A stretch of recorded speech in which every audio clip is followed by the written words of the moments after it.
5 days a week. A rocket man,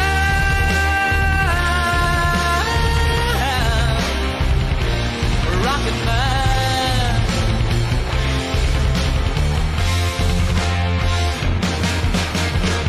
And I think it's gonna be a long, long time. Touchdown brings me round again to find I'm not the man that can die, I'm at home. Oh no, no, no, I'm a rocket man. Rocket man, burning out his fuse out here alone.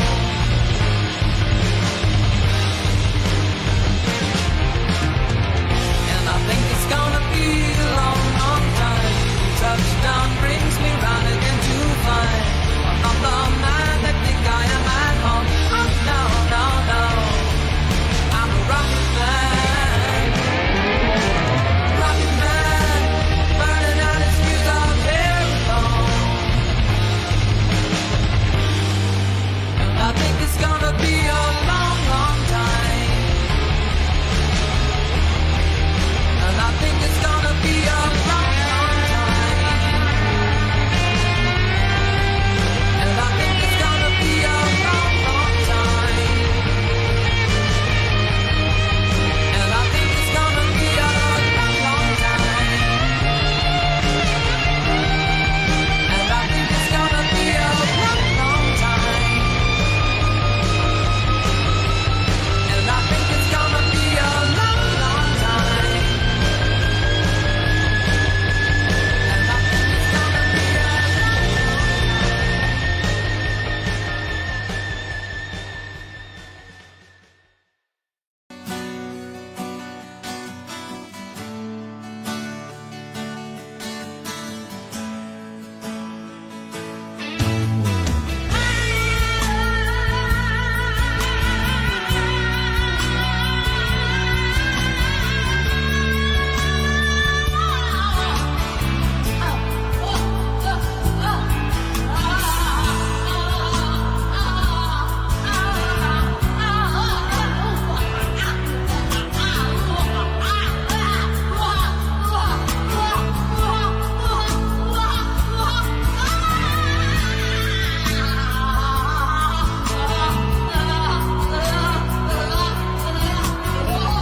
I don't know how you do it.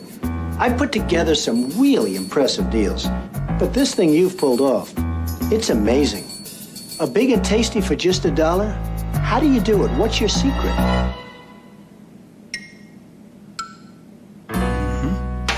Got a buck? You're in luck. Because you can get a delicious beefy big and tasty, a McChicken sandwich, and lots of your other favorites on McDonald's Dollar Menu every day.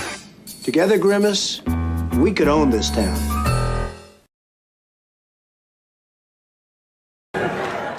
Hillary is so corrupt. she got kicked off the Watergate Commission. How corrupt do you have to be to get kicked off the Watergate Commission? Pretty corrupt.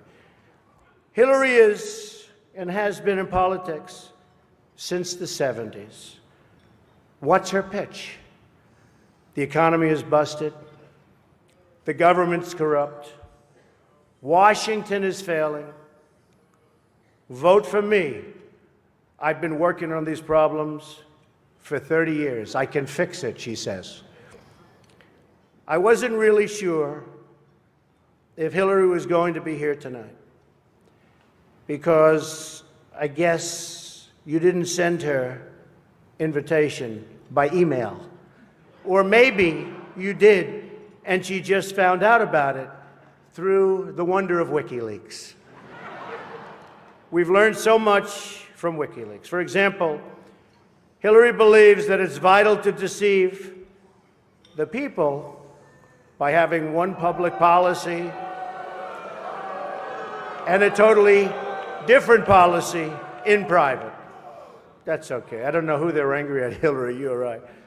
For example, here she is tonight in public, pretending not to hate Catholics.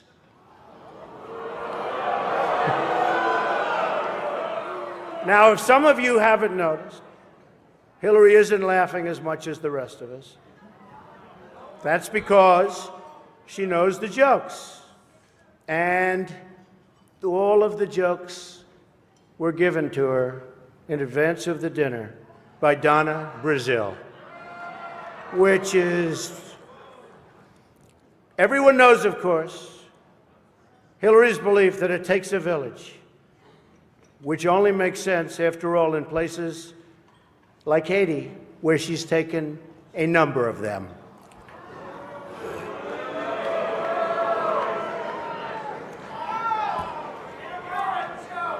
Thank you. Thank you. In the last chapter of this book, I address that question. It's entitled The Renewal of America. You can't have a strong foreign policy without a strong domestic policy. And you cannot have a strong domestic policy without a strong foreign policy. For example, we cannot be at peace when the world is covered with wars, small wars. We learned that in the Persian Gulf. And most important, when people are concerned, as they are and should be, about the recession here, you cannot have a healthy American economy in a sick world economy. And so it is in our interest, in the interest of our people at home here, to do everything that we can to see that the economy of the world moves up, because we will move up with it. If it goes down, we're going to go down with it.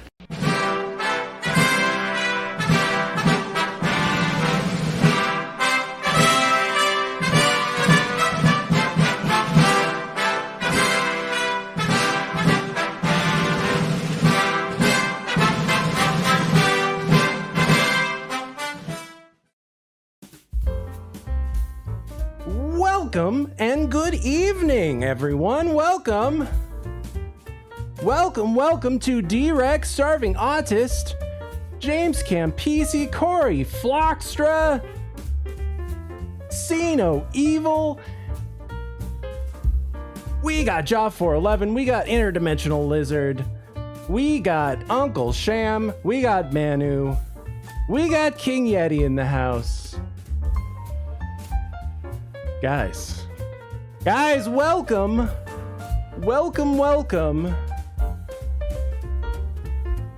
to what I can only describe as the cusp of a new golden age. That's right. I'm just as in awe of those picks as you are, and I feel like, guys, dare I say, welcome, we are on the era of a new golden age. Thanks, Mayor Simpson. Because of you, we're all taking golden showers. What?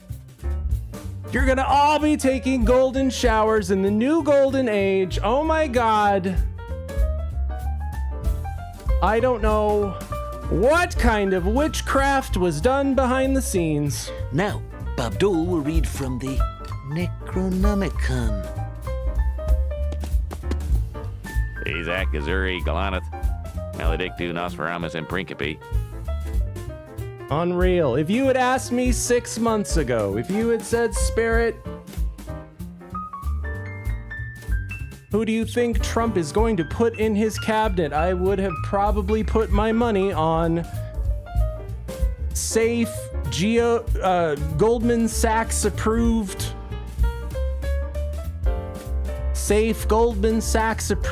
picks. That's what I would have put my money on. But nope. For the first time, I don't know what to expect, guys. We've got RFK now. We've got RFK Jr., which means most importantly, I'm going to get plenty of mileage out of this clip. The zombies that plagued our town are now just corpses rotting in our streets. I'm sure you're gonna see that one a lot. I mean, I hope he knows. Nothing bad ever happens to the Kennedys. Wow, they're getting awful spicy. Welcome, guys, to a new golden age. I don't know what to expect. Are you thinking what I'm thinking? You bet I am. You can run, but you can't glide. USA! USA! Yes! Holy shit. Welcome, everybody. Unreal. He's back, baby. Guess who's back? Back again. Trump is back. Tell a friend. Guess who's back? Guess who's back? Guess who's back? Guess who's back? Guess who's back? Guess who's back? Guess who's back? Bing bing bing bing bing bing bing bing bing bing bing bing bing bing bing bing bing. And he's not fucking around this time. Jesus. Watch out. Pow! No! Not again. But anything's on the table now. Holy shit. I'll be back. You can't keep the Democrats out of the White House forever. And when they get in, I'm back on the streets with all my criminal buddies.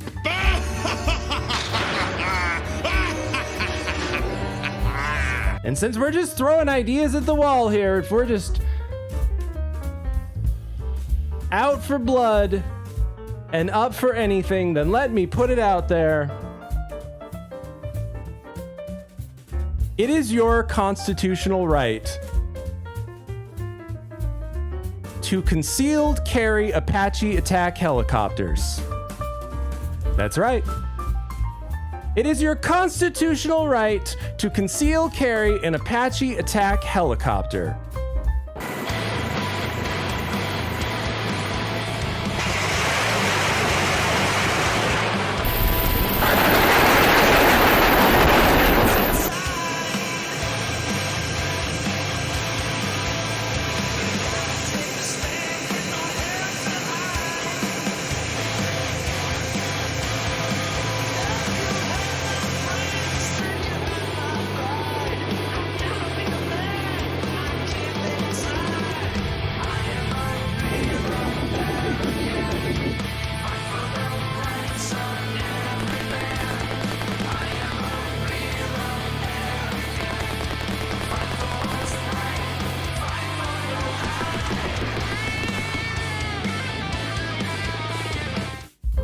Is that Airwolf? No, that's real life.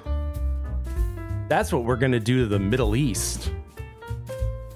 Except no, that's not what we're gonna do to the Middle East. Because don't you worry, that war with Iran that everybody knows is coming, don't you worry. Here's a white pill to swallow, you guys. It's not gonna be boots on the ground like Iraq. A lot's happened since then, guys. They didn't even have drones back then. They've got earthquake machines now. Like, understand, they don't need boots on the ground with M16s. It's gonna look like a 9.9 earthquake hitting Tehran, mysteriously. Get ready, guys. What do you think, Republican Dracula? I say we crack down on the hippies. Blah. Yeah, you've been saying that since 1969, but you know what? Sometimes the classics, they work. Welcome, everybody. Now, before I proceed any further, let me remind you that if you would like to make concealed carry Apache attack helicopters a reality, help our sponsor, that is, Throat AIDS. And now, for anticept throat AIDS, here's Ed, who's an authority on three-way action. Well, actually, That's right, Throat AIDS. AIDS in your throat. You can get some at buymeacoffee.com/mooseheaven. Help support conceal carry Apache attack helicopters. It's your constitutional right in the golden age. Thanks, Mayor Simpson. Because of you, we're all taking golden showers.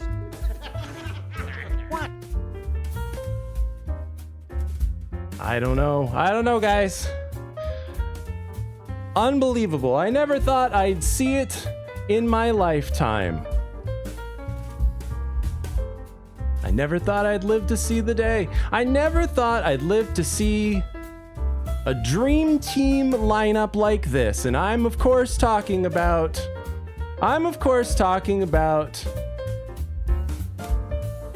the new Taco Bell Decades menu. That's right. I never thought I'd live to see the day that we got the Taco Bell Decades menu. Guys,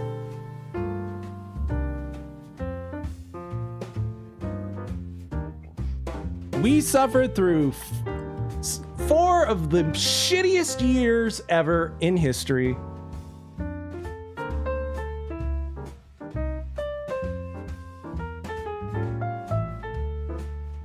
But I think we suffered not in vain. I think we are back, baby. And as proof, I present to you the Taco Bell Decades menu because I never thought I'd live to see the day.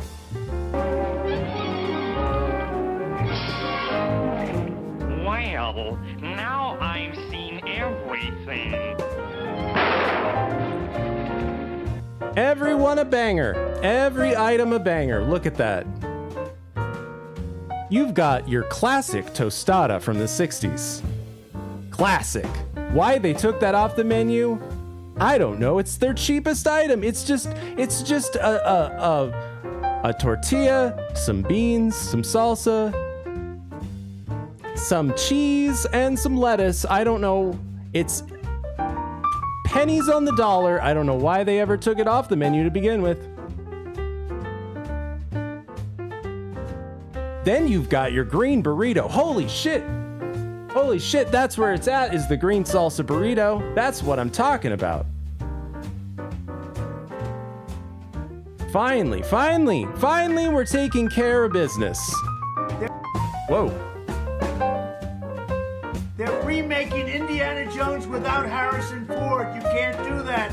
And now they're making Ghostbusters with only women. What's going on? We can finally get around to the important business of getting the Mexi Melt back on the menu, guys. I never thought I'd live to see the day that I could order a Mexi Melt again. Holy shit. Holy shit. We're back. I give you the next president of Earth. Nixon's back! Y'all remember the Mexi Melt? Am I the only one? Because I felt like I was when they took it off the menu, I felt like I was the only one shedding a tear for the loss of the Mexi Melt. Come on, on, smile. Give me a smile. Say cheese. This is making me hungry.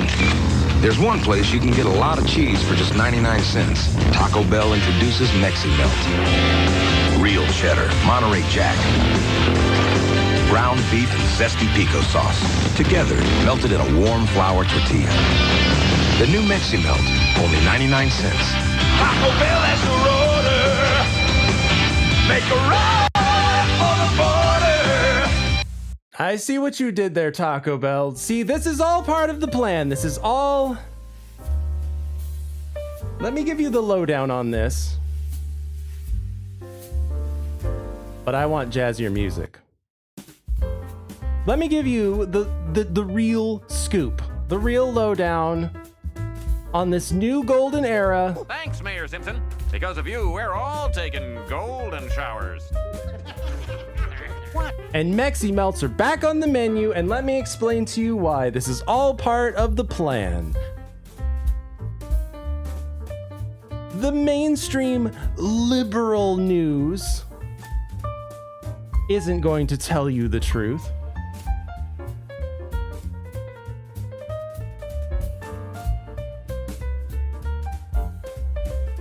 While Trump is out here making wild picks for his cabinet, there was one pick that went under the radar. That's right.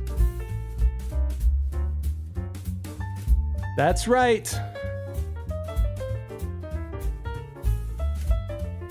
As part of the Make a Run for the Border campaign, Trump said, we're going to make Taco Bell great again. And he tapped the man for the job. He tapped your new, not approved yet, not run through the House and Senate yet, but he will be, your new director of the Fast Food Administration, Mr. Corey Flockstra. Mr. Corey Flockstra, everybody.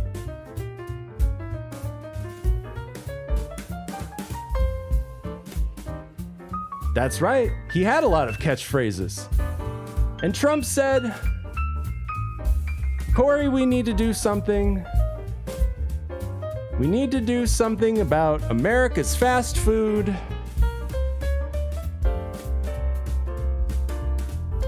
What are we gonna do, Corey? What are we gonna do? And Corey said, real Mexican food's gross. I like Taco Bell. And Trump said, you know what, Corey? You're right. You're right, Corey. You're absolutely right. You're absolutely right. And that's why I tapped you for the Make a Run for the Border campaign. That's right. If you want real Mexican food, get your ass back to Mexico. This is Taco Bell country. And so saith Corey Flockstra. That's right. It's part of the Make a Run for the Border campaign. We're going to make fast food great again. The true sign that the economy is back on track is when the value menu is back, baby. Corey said to Trump, fast food's getting too goddamn expensive. Needs to be cheaper. You need to bring back the value menu. You're absolutely right, Corey. You're absolutely right.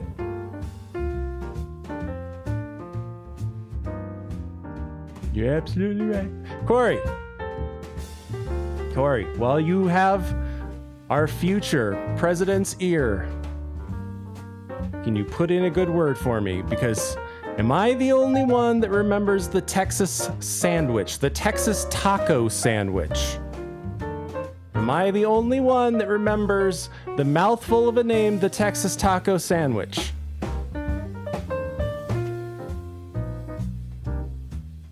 I feel like I'm the only one that remembers the Texas taco sandwich.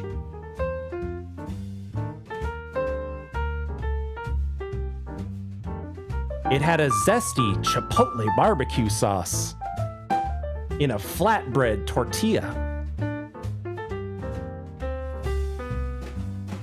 Finally, Jaw 411 Thank you. I feel like it's a Texas Taco Mandela effect.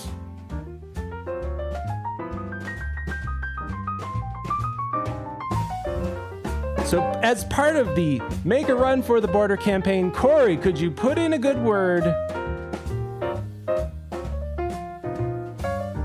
We need to bring the Texas taco sandwich back. Maybe just call it the Texas taco. You can just drop the sandwich part. It's sort of unnecessary. It's a bit of a mouthful. I get it. A bit of a mouthful, like reading the Necronomicon. Now, Bob Dole will read from the Necronomicon. Isaac, Gazuri, Galaneth, Maledictu, Nosferamus, and Brinkaby. So then Trump said to Corey, all right, Corey, what else can we do? What else can we do to make our fast food great again in America? And Corey said, Lunchables fucking suck. Lunchables fucking suck. Get rid of them. Get rid of them. They fucking suck. And Corey said, you're absolutely right. Trump said, you're absolutely right, Corey. You're absolutely right. I'm not even president yet, Corey. We're already getting rid of Lunchables. It's already happening. We're already making America's fast food better, Corey. Don't you worry.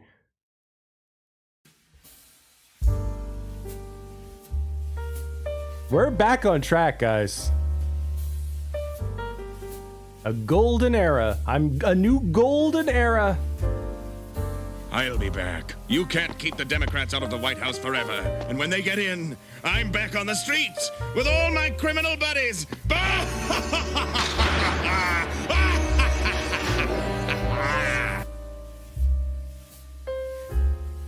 And then Trump said to Corey, I like the way you think. I like the way you think, Corey. I have a lot of experience in fast food myself. Corey. I too worked at McDonald's. So I know a thing or two about fast food. So, Corey?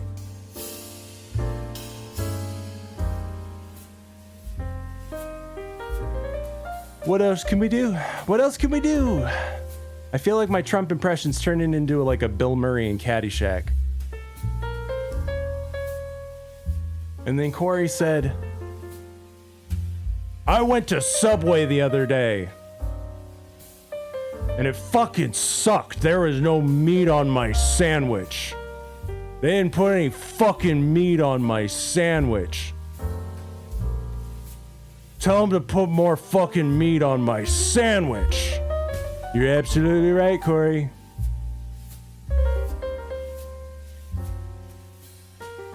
I'm gonna snap my fingers with the Trump Infinity Gauntlet. Make it happen, baby. You wanted a spicy deal? Subway delivered. This morning, Subway facing scrutiny in a new proposed class action lawsuit. The plaintiff, Anna Tollison, accusing the restaurant chain of grossly misleading customers after she bought a steak and cheese sandwich that the suit says contained 200% less meat than the heroes depicted in Subway ads. Tollison's suit arguing that Subway's actions are especially concerning now that inflation, food, and meat prices are very high, adding many consumers are struggling financially. Wait, Subway did what? And the suit says other Subway customers have noticed shrinkage in its sandwiches too. This one looks really skimpy compared to the picture. Similar lawsuits filed in the same court against McDonald's, Wendy's, and Taco Bell were dismissed last year. NBC News has reached out to Subway for comment.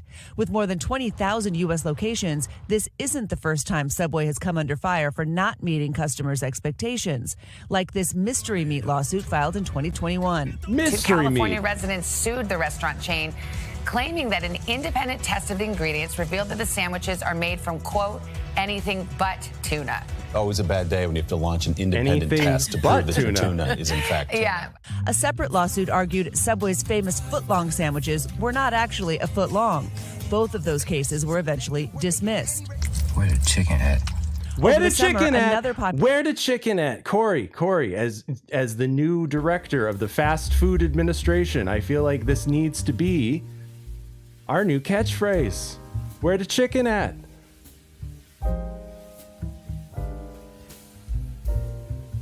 Forget where's the beef. It's been done. It's been boomified. It's been boomerfied.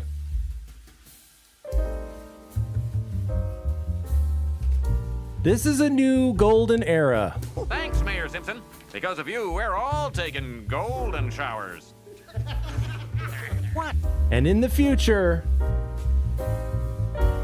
in this new golden future where anything's possible, our new catchphrase is where the chicken at? Where that chicken at?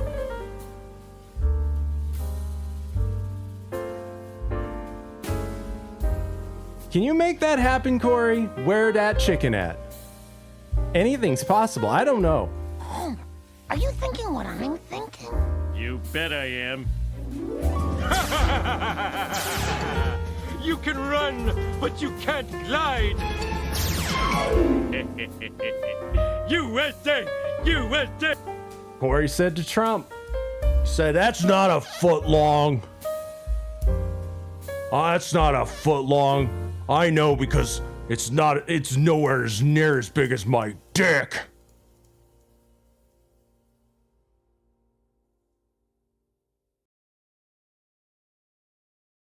Food chain Chipotle receiving customer criticism for smaller portion sizes. When I get a bowl and they give me 2 pieces of chicken, I'm like, can you just add 1 more scoop? And they're like, do you want double me? I'm like, no, I just want the chicken I asked for. At the time, Chipotle's CEO admitting the social media criticism was fair, and as a result, the company planned to reevaluate its portion sizes. Complaints piling up as a difficult economy has consumers asking to get what they paid for. Yeah, I didn't know you ever got what it looked like in the picture. But so now what happens? What's next? So look, a judge has to certify or approve this to move forward, right? So that could take some time. It's up to a judge next. But the lawsuit is seeking unspecified damages for New Yorkers over the past 3 years who bought sandwiches and didn't get exactly what they thought they were going to get. Can't be all bun, you know? I know, it just shows you just how inflation-aware consumers are. They just feel nickeled and dimed, and so here's another lawsuit. The tuna thing was disturbing, I think. Yeah. Not anything but tuna. It's not the sandwich you ordered. Yeah, exactly. Thanks for Christy. Thank you. There's too much goddamn bun. That's what Corey said. It's nothing but bun. Where that chicken at?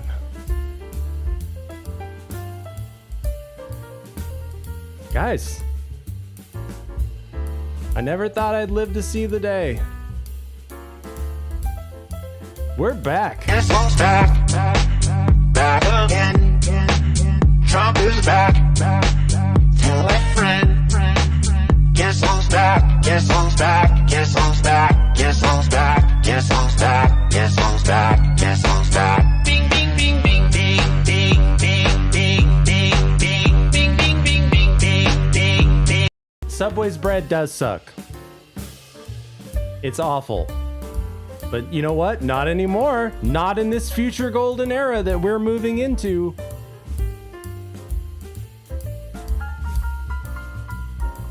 Corey and RFK Jr., they're going to make our fast food industry great again. The zombies that plagued our town are now just corpses rotting in our streets. And of course, I'm sure you've all seen the videos of woke liberal women losing their mind, shaving their heads. I'll be back. You can't keep the Democrats out of the White House forever. And when they get in, I'm back on the streets with all my criminal buddies.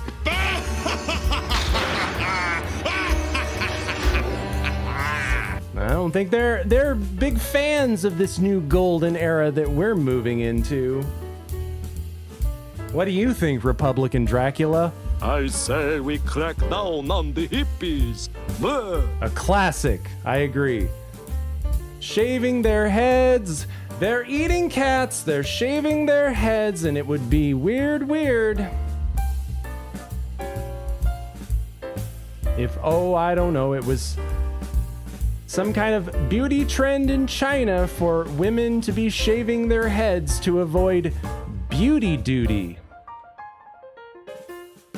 That's right. That's the way it happened. In China, women are shaving their heads to avoid beauty duty. Because I don't know if you have heard this, but communist China is kind of like living in a cult. Or, na-na-na-na-na-na-na leader, na-na-na-na-na-na-na leader. Na-na-na-na-na-na-na leader. Na-na-na-na-na-na-na leader. Leader. Batman! I mean, leader! I love the leader. Living in a cult, just kind of like being a Democrat.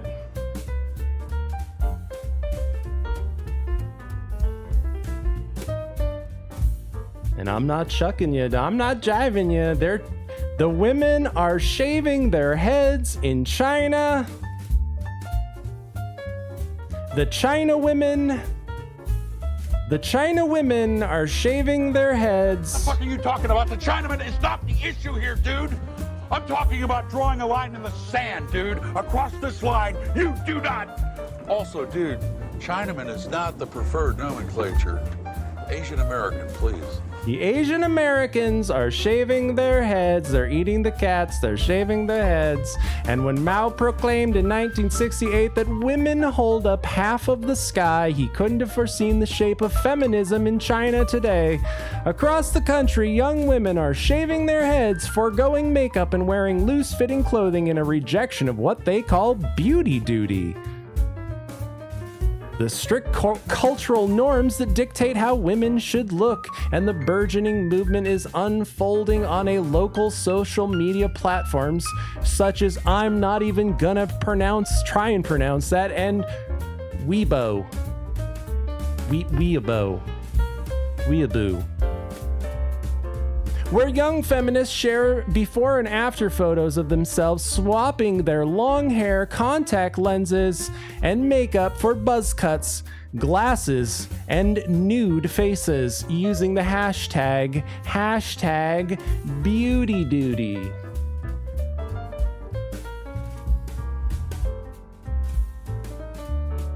What is going on in the world? And anything's possible. Are you thinking what I'm thinking? You bet I am. You can run, but you can't glide. USA! USA! You think I'm kidding? That anything is possible in this golden era that we are about to go into? Holy shit. The Golden Emperor is sitting on the throne as we are about to witness the Golden Emperor take the throne. And in Russia, here, let me shrink this so you can see it. In Russia, soldiers are being given church-blessed Warhammer-inspired seals to keep them safe.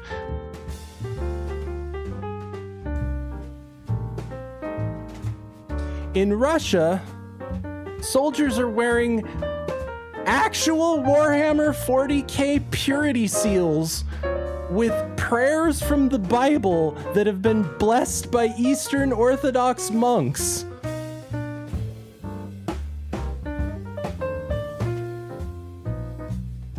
Holy shit, it's happening.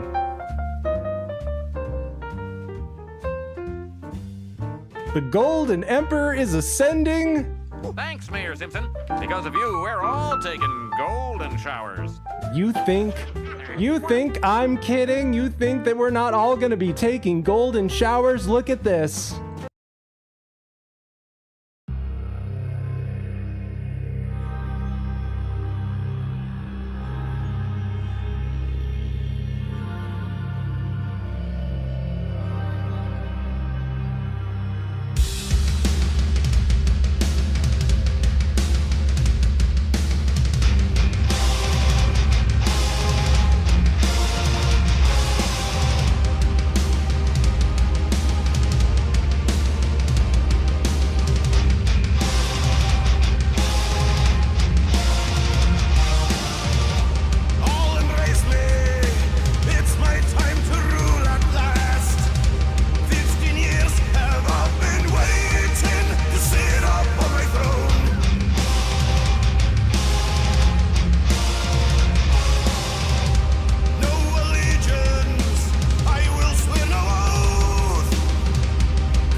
entering a golden new era.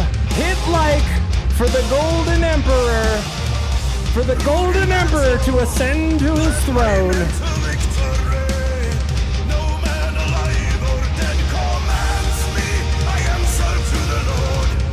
We've done it, guys. BuyMeACoffee.com/Mooseheaven. Help the Golden Emperor ascend to the throne. Get concealed carry Apache attack helicopters. It's your constitutional right. BuyMeACoffee.com/Mooseheaven. Holy shit, guys. We've done it.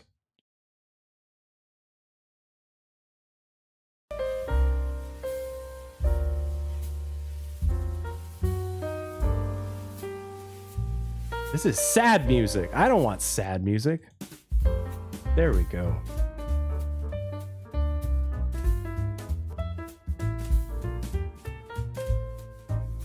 Now, of course,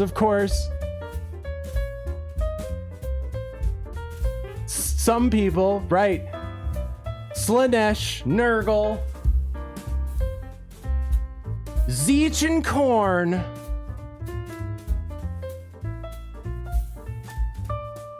Not happy about the Golden Emperor ascending to his throne. I'll be back. You can't keep the Democrats out of the White House forever. And when they get in, I'm back on the streets with all my criminal buddies.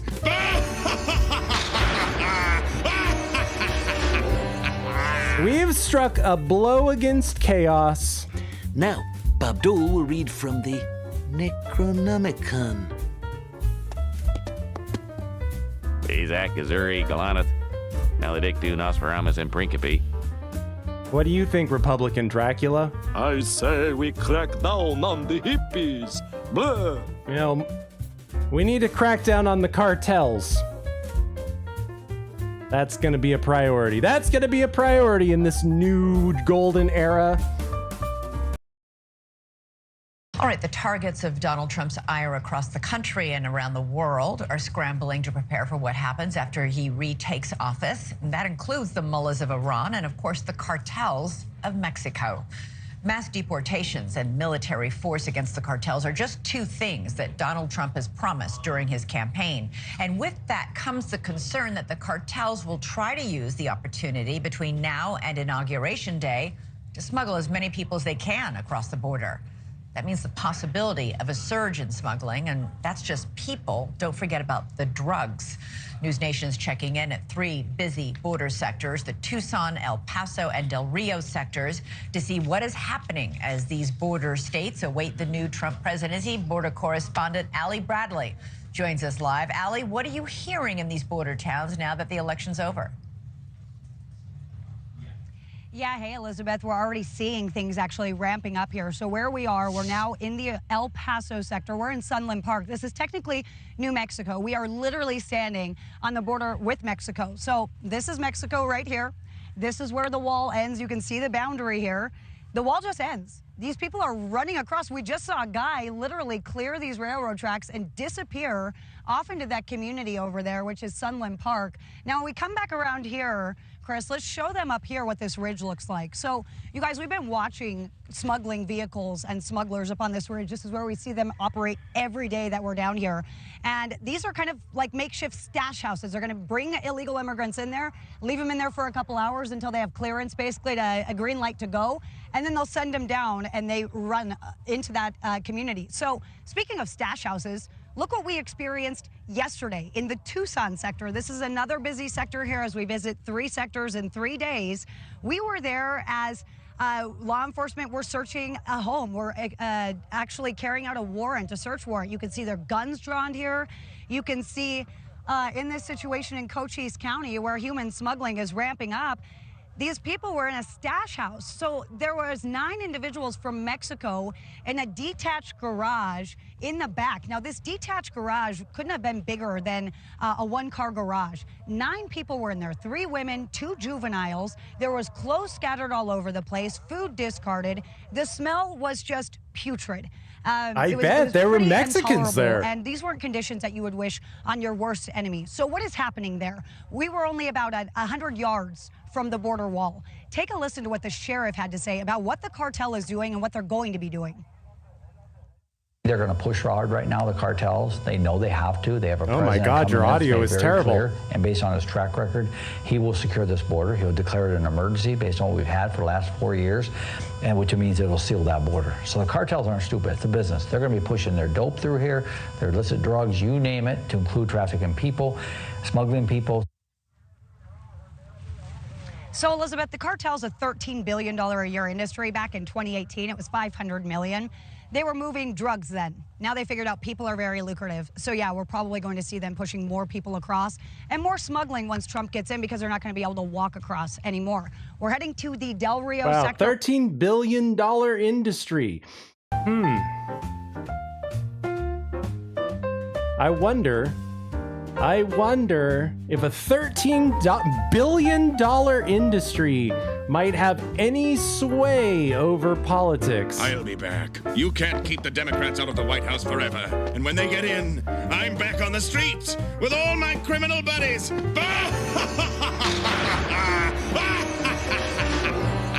Unreal.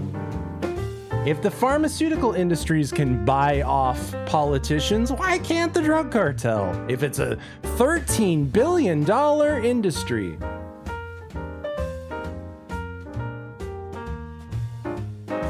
But no more fucking around in the golden era. No. Did you hear? Did you see this? Did you hear about this? Trump is gonna kick the woke generals, i.e. Maoist, China corrupted generals out of the fucking military. It's time to pack your bags, get the fuck out.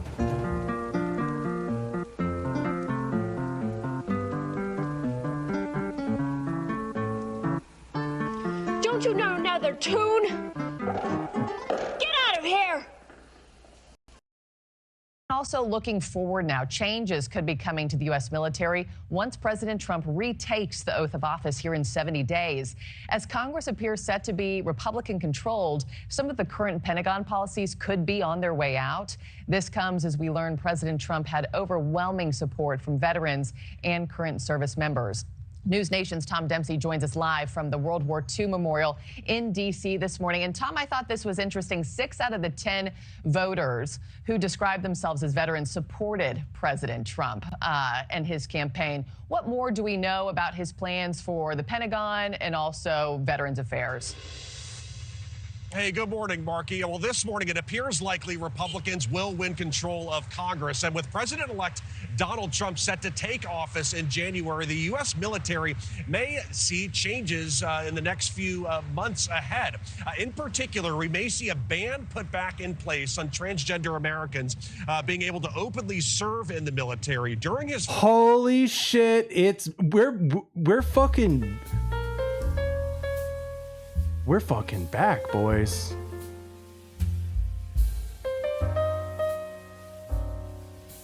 We're fucking back. I give you the next president of Earth. Nixon's back. Almost. We're almost there. We've almost perfected the technology for Mecha Nixon. And it starts here. It starts with getting the troons out of the military.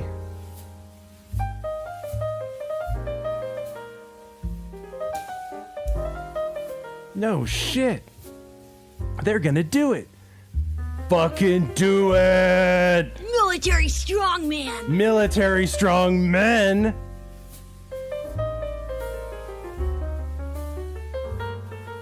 Do it. Do it, you pussies. I don't care what kind of Necronomicon spells you need to pull. Now, Abdul will read from the Necronomicon.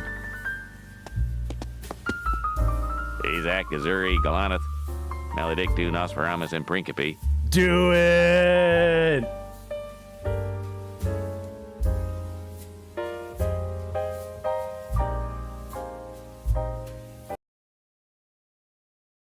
first term. President Trump announced the ban, but under President Biden, that policy got lifted. Another policy potentially on the chopping block with Republicans likely to take control of Congress. The policy provides paid leave and reimbursements for service members who travel out of state for abortions. The U.S. military implemented this policy last year, and from June to December, the Defense Department says it was used 12 times across all military branches for a total cost of $45,000. So we're gonna stop paying for military abortions? What? It broke new ground! I never thought I'd live to see the day. The value menu is back, everybody.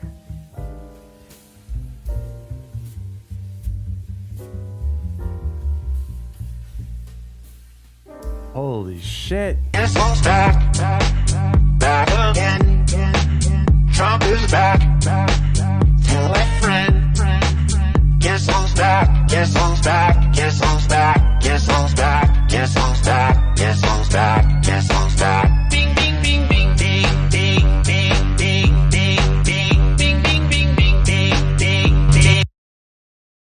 President-elect Trump has also made wasteful government spending a part of his presidential campaign earlier this year, and it's still unknown if we could see potential cuts to the Defense Department. Also worth noting that the Republican Party, during its official 2024 platform, it announced hoping to invest in military research and advanced technologies and potentially provide pay raises for soldiers across the country. Mark. What of advanced technologies? Holy shit.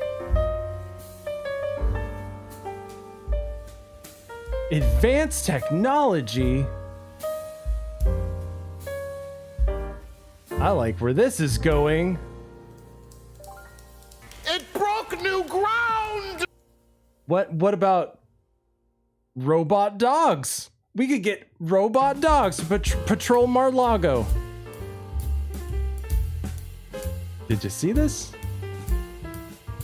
Did you hear about this?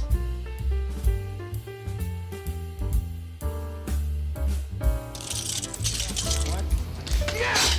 Did you get that? These robot dogs? Think about it. In our golden era that we are quickly moving into, robot dogs and golden showers for everybody. Thanks, Mayor Simpson. Because of you, we're all taking golden showers. What? Anything's possible. Are you thinking what I'm thinking? You bet I am. You can run, but you can't glide. USA! USA! Doing surveillance. And so there it is. It looks like something. It's actually walking around.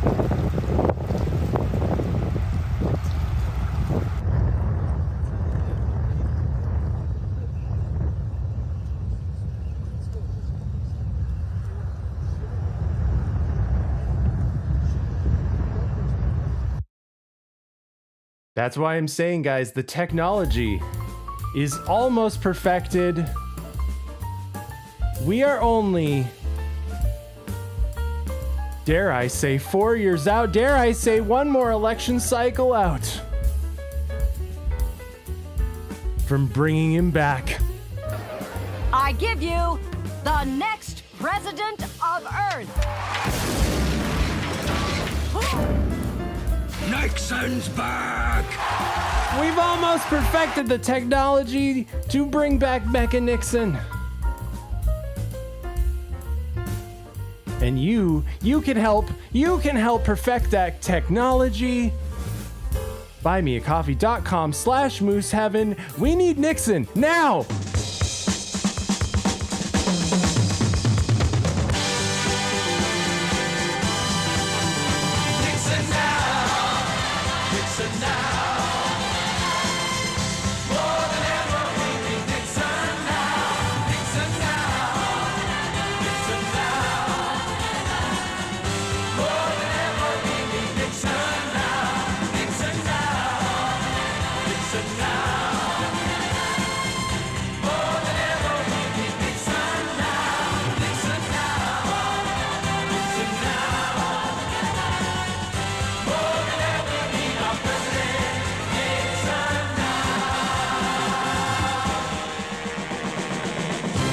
And you can help make that a reality. Buymeacoffee.com/Moose7.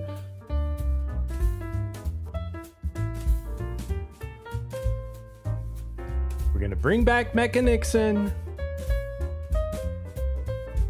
He's gonna clean things up. What do you think, Republican Dracula? I say we crack down on the hippies. Blah. I'm so glad that Nixon promoted you to lifelong member of the GOP, Republican Dracula.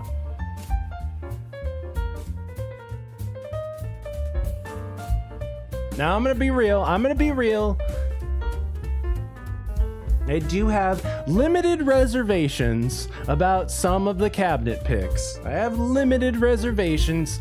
You can't fight the deep state without other deep state spooks. So, you know, that just, it is what it is, and you have to swallow that pill.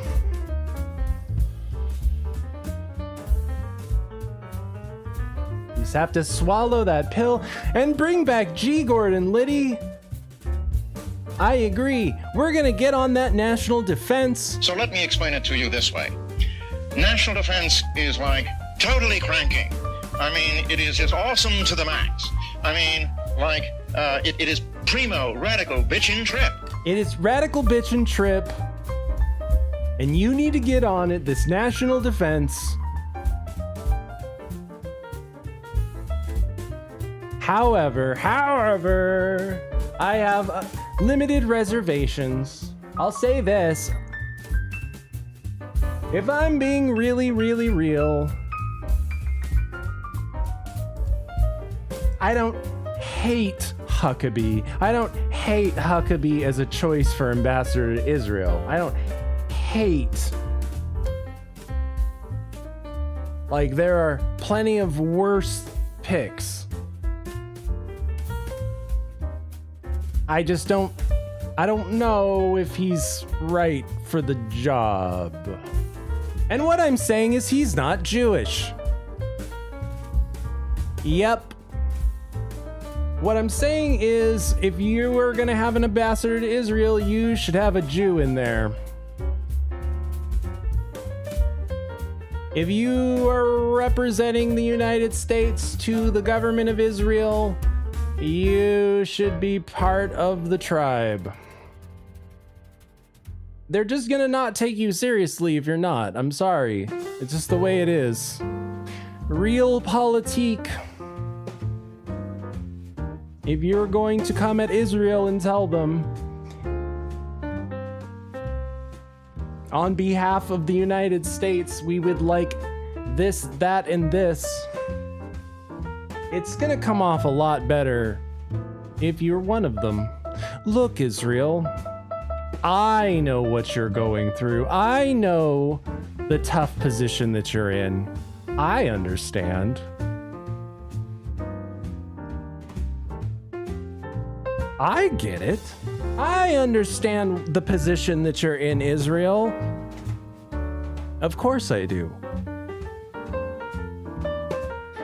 However, on behalf of the United States, we think it's in the best interest. It comes off so much better. I'm just saying. I don't hate Huckabee as a choice. There's a sour taste in my mouth about having a evangelical in there.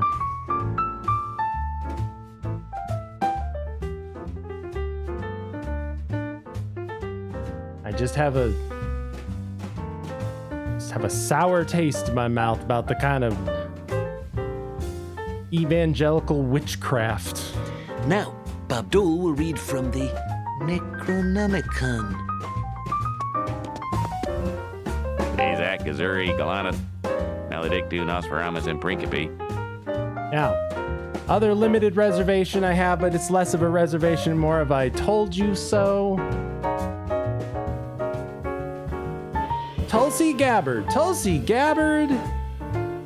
as Director of National Intelligence. Who saw that coming? Oh, the wrong one.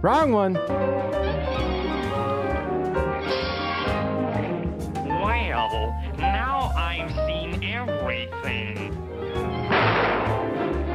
I really have. I never thought I'd live to see the day. Tulsi Gabbard. I told you, though.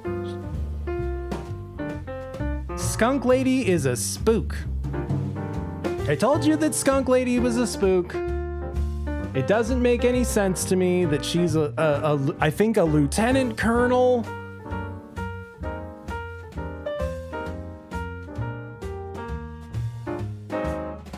She's not what you would necessarily call a military strongman. It's not like she served in active combat or anything. Like, how did you become an officer and get this high up into politics and all of this? You're a spook, lady, and now you're director of national intelligence. I told you so. I told you so.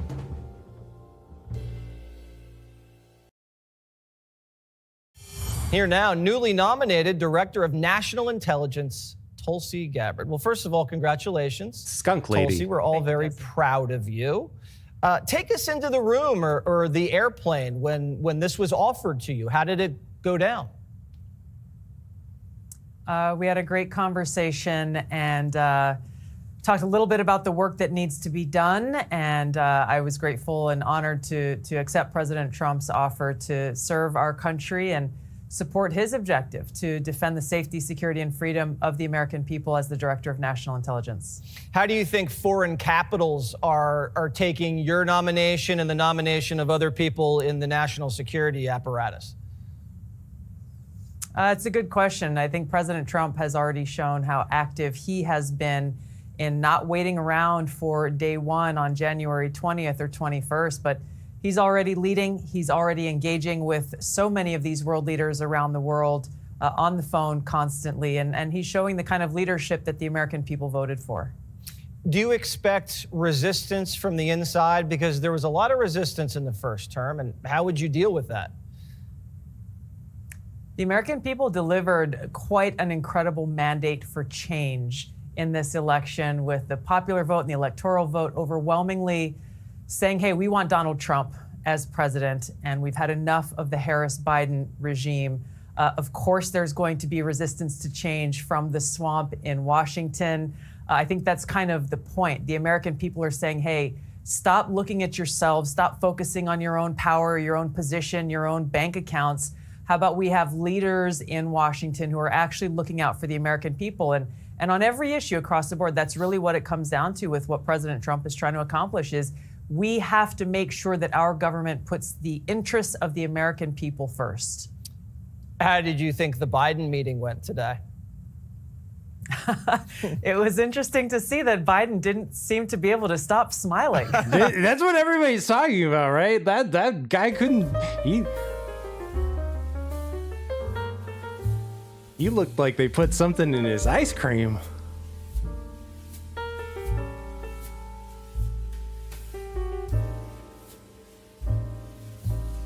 Couldn't be happier. I'm telling you, something's going on behind the scenes. Strings are being pulled, people. There's no way that the future Trump administration in this golden era that we're about to walk into is out for blood. I have come here to chew bubblegum and kick ass. And I'm all out of bubblegum. I mean, that's it. And it wouldn't be happening if strings weren't being pulled behind the scenes. Now, Abdul will read from the Necronomicon. Azak, Gazuri, Galaneth, Maledictu, Nosferamus, and Principe. Skunk Lady. I told you that Skunk Lady was a spook. And now it makes total sense. She's been military intelligence this whole time.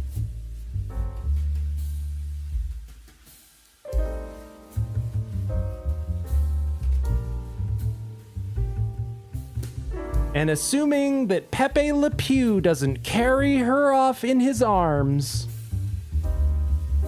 she's gonna be your new director of national intelligence.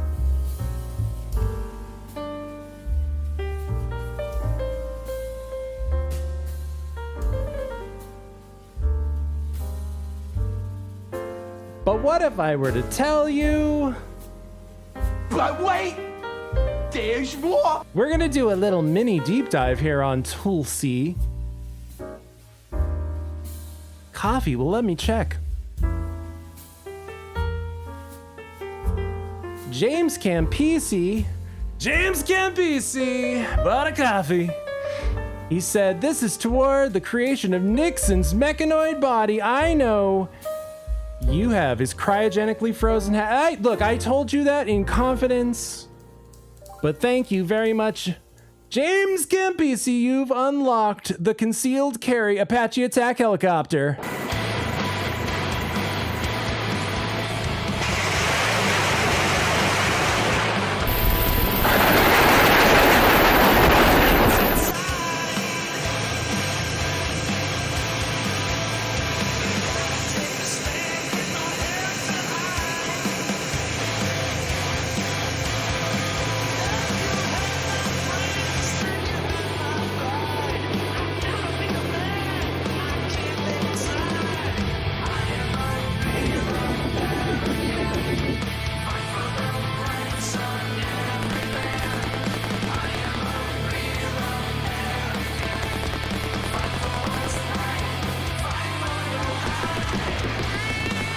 We're gonna get him in the brave new future. Thank you very much, James Campisi. You can help build that robot body for Mecca Nixon. Buymeacoffee.com/Moose7. I give you the next president of Earth. Nixon's back! And I'm gonna give you a little deep dive on Skunk Lady.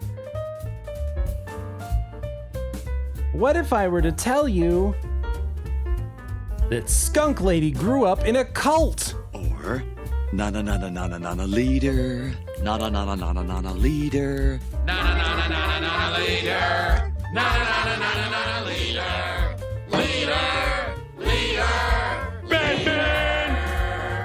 Leader! I love the leader! That's right. That's the way it happened.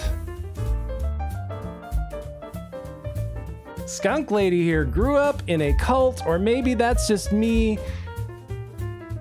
Maybe that's just me being Indophobic, Hindu-phobic. We'll find out, but you've got to stick around.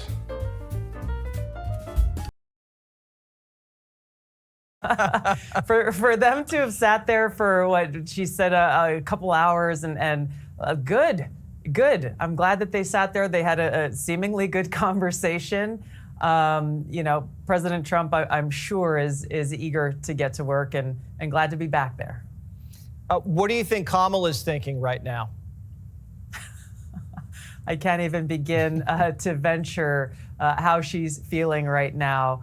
The amazing thing is what I hope the American people are feeling is a sense of hope. And frankly, Jesse, I've been heartened to see how engaged people continue to be, even though the election is over, that they're really looking forward to making sure that their voices are continued to be heard as we go through these next couple of months, as President Trump takes office, as he begins to lead this significant change in our government.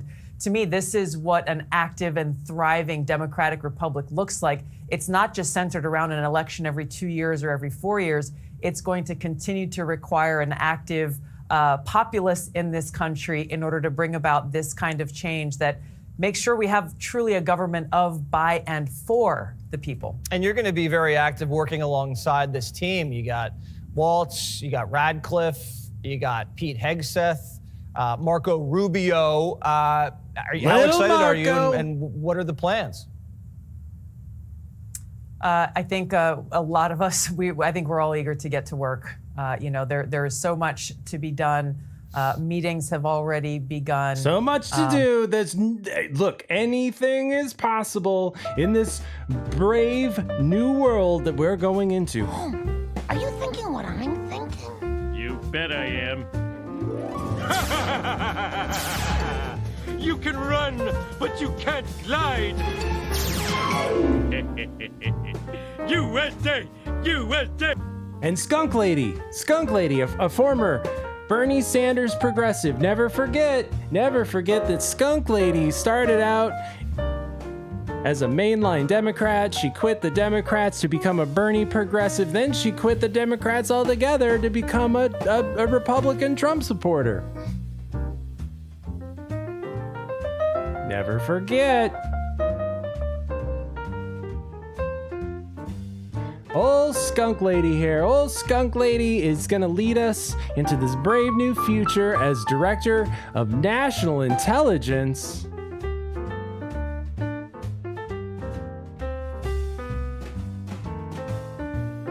She's breaking new ground. It broke new ground! Because Hindus are thriving in America, and now, not only are they in Congress, we've got one as our Director of National Intelligence.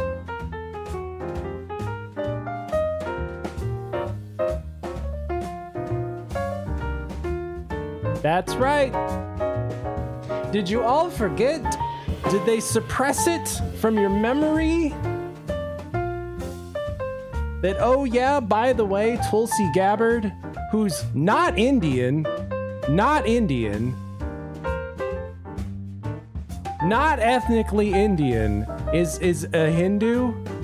Did they flush that down your memory hole? Good Lord, what is happening in there? Aurora Borealis? Aurora Borealis. At this time of year, at this time of day, in this part of the country, localized entirely within your kitchen. Yes. That's it? No. That's right. Did they flush it down your Western septic system that India doesn't fucking have because they shit in the goddamn streets, and she's really, really friendly with them. She's really, really friendly with their Prime Minister, Narendra Modi. Did they manage to make you forget about that she used to be...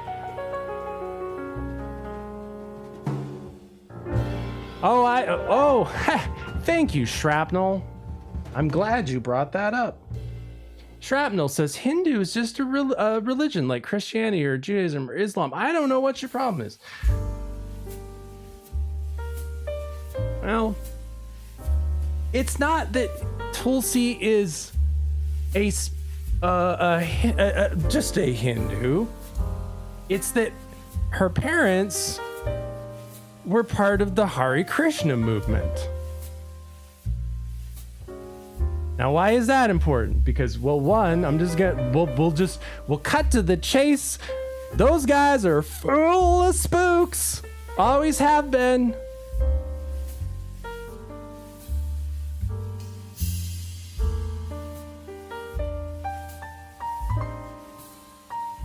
So it's not that her parents just happened to pick up a new age book in a bookstore and decided that they wanted to follow the tenets of no. They were part of a cult. Or not a leader. Not a leader.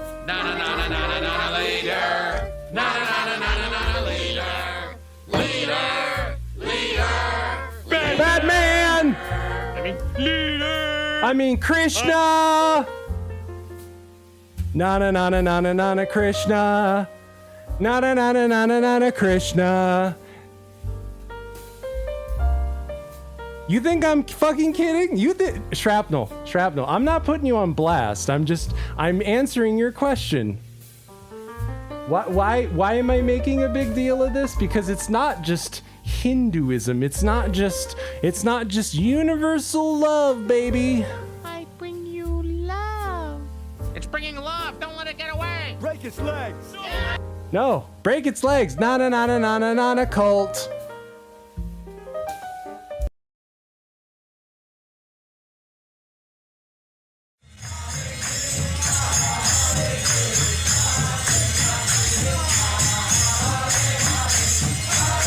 This is Tulsi's parents. These are Tulsi's parents.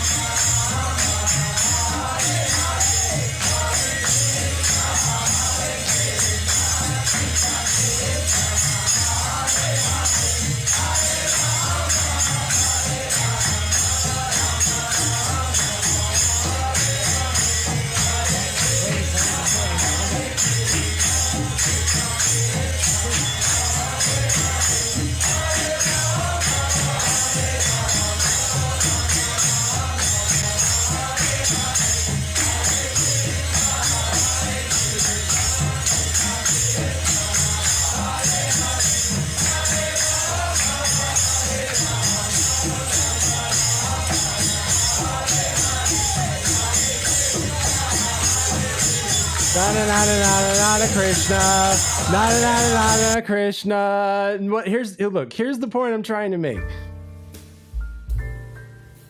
Here's the point I'm trying to make. Tulsi grew up in this. Tulsi's parents were part of this movement, as we're about to find out, integrally. And this kind of a faith, it demands your adherence. I find your lack of faith disturbing. So, Tulsi grew up in the Hare Krishna movement and went to a Hare Krishna school. Oh. I'm sure that this won't be weird and child abusey at all. I'm sure that nothing we're about to see is gonna be skin-crawlingly child abusey. I'm sure that nobody is gonna look at this and want to blow their brains out. Well, now I've seen everything. Well, and let's see what our future director of national intelligence, let's see what kind of an education she got, shall we?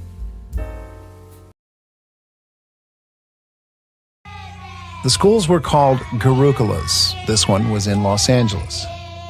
There are 6 principles favorable to the execution of your devotional service. 1. Being enthusiastic. 2. Endeavoring with confidence. 3. Being patient. 4. Acting according to the regulated principles. 5. Abandoning the association of non-devotees. Whoa! Back it up a minute. What?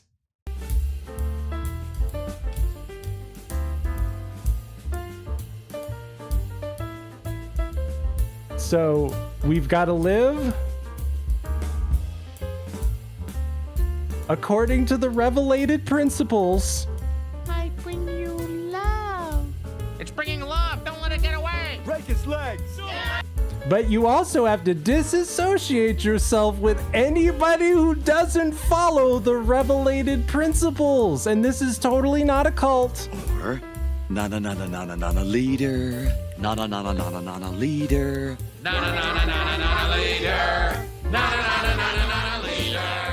Leader. Batman! Krishna! This is a fucking cult. This right here is proof. I don't know the dictionary definition of a cult, but I'll guarantee you cutting off association with people who don't believe in your cult fanatic ideas is part of it. I find your lack of faith disturbing. Our future director of national intelligence grew up in a goddamn Krishna cult. Or, na leader. Na leader.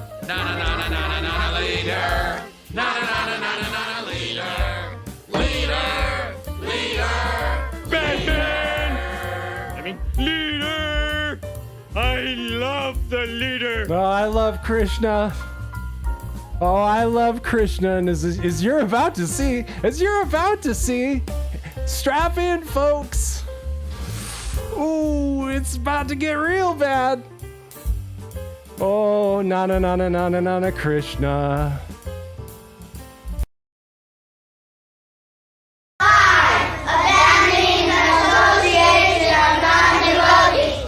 In most parochial schools of any denomination, religion plays a big part in the lesson plan. Hare Krishna Gurukulas were no exception.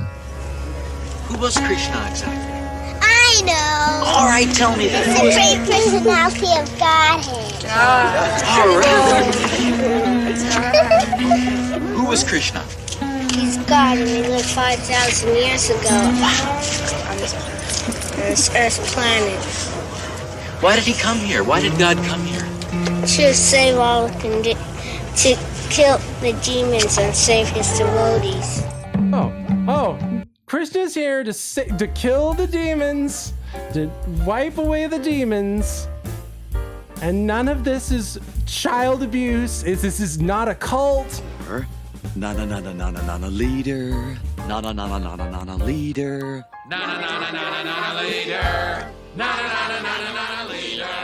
Leader. Batman! I mean, leader! I love the leader. Let me be really real with you. I hate children. In real life, like I don't like them.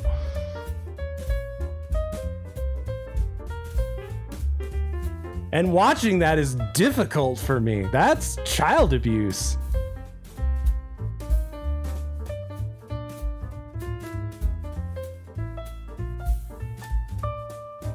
Like, I need a minute to recover from that.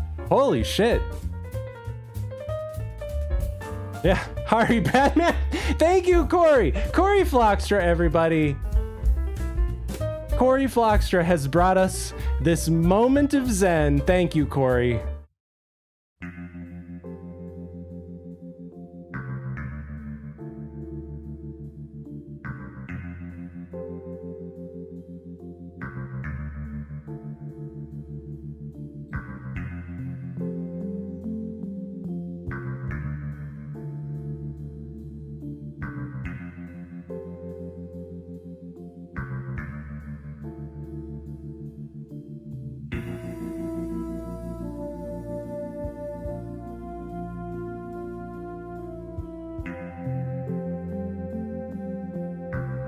Thank you, Corey. I think we all needed that.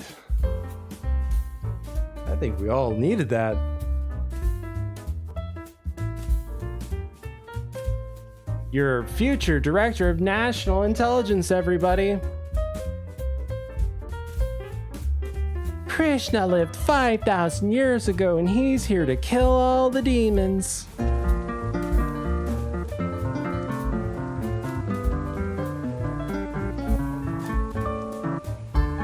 Don't you know another tune? Get out of here! I wonder why it's weird that just in the past few years, just since old Tulsi's come on the scene, they've managed Spaghetti Yeti. I see you in the chat. By the way, what's up, brother? Spaghetti Yeti, I've known you a long time. Am I wrong? Am I wrong that there used to be more information on this bitch that is now difficult to find and is suppressed? And oh, by the way, she's totally not a spook, even though she grew up in a cult, even though she grew up in the Hari Batman cult. Or na leader. Na leader. Na leader. Na leader.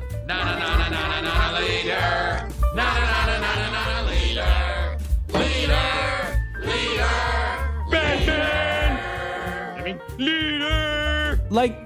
For instance, I swear on a Bible, which means nothing to me. I swear, or maybe I'm just making things up. Maybe I'm wrong. Maybe it's old Spirit's Mandela effect, but I swear to Christ that she changed her name to Tulsi. She changed her, when she became a Hindu or something, she changed her name. She adopted the name Tulsi. That's what I remembered. And then I went to look into it and I was like, I swear to God that that's what, and that her real name used to be on the internet. And then I looked around and no, it says that that's always been her real name. Like, am I the crazy one? Am I misremembering? Because I swear to Christ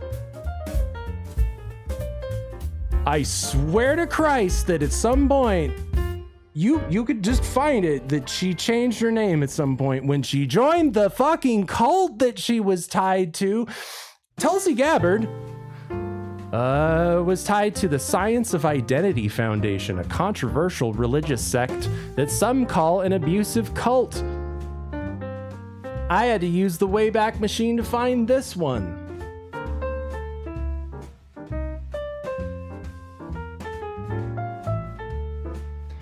You would, Spaghetti Eddie.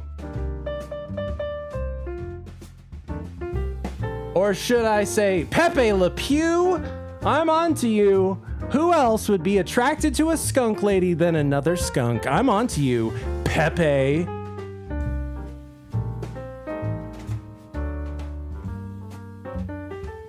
Tulsi Gabbard has strong words for anyone who asks about the religious sect that she grew up in. The former congresswoman and her staffers have repeatedly claimed that the media interest in the Science of Identity Foundation and its guru influence on Gabbard amount to Hindu-phobic bigotry. Gabbard lodged a similar line of attack when she announced on Tuesday that she's leaving the Democratic Party, accusing the party of being hostile to people of faith and spirituality.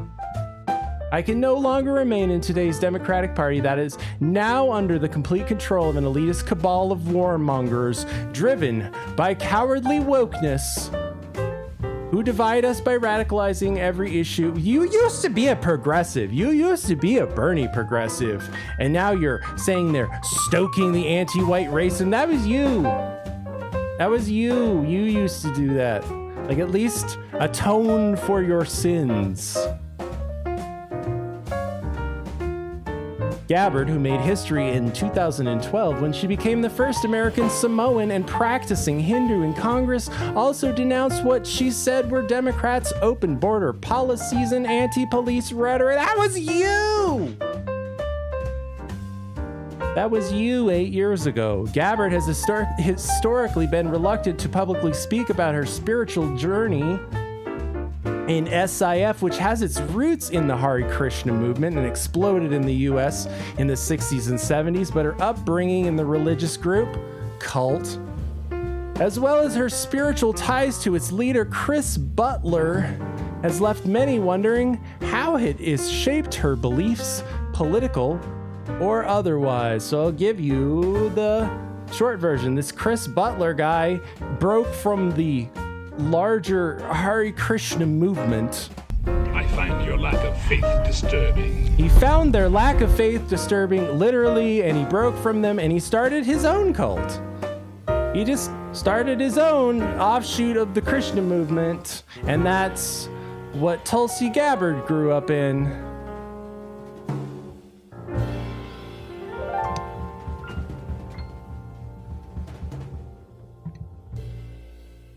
Na na na na na na na na Krishna.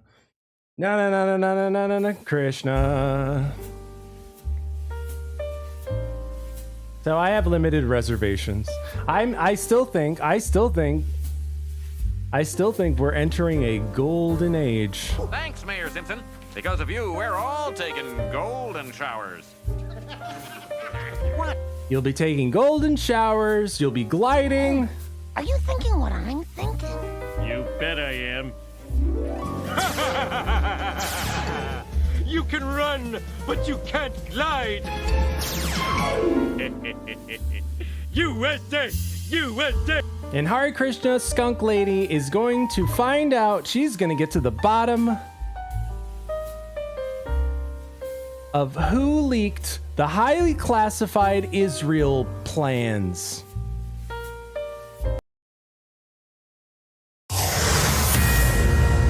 All right, we got a Fox News alert. This just breaking. A CIA official has been charged for allegedly leaking classified documents and satellite stuff about Israeli military plans against I think you dropped something in the background there. Iran. Unbelievable. That was them, not me. Ty Pyro had real professional. We got a Fox News alert. This just breaking. A CIA official has been charged for allegedly leaking classified documents and satellite stuff about Israeli military plans against Iran. Unbelievable. Ty Pyro has the story. Here's what we know. The leaked documents appear to show Israel's plans to retaliate against Iran for a missile attack earlier this year. Now, according to court documents, the defendant, Asif William Rahman, was indicted last week in federal court in Virginia on 2 counts of willful retention and transmission of national defense information. He was arrested by the FBI yesterday in Cambodia, now being held in Guam, where he's expected to face charges. The New York Times saying the suspect, quote, held a top secret security clearance with access to sensitive compartmentalized information, which is typical for many CIA employees who handle classified materials. He could face 2 counts of violating the Espionage Act. Wow. Violating the Espionage Act. It seems like that's happening a lot lately. Oh, also, hello.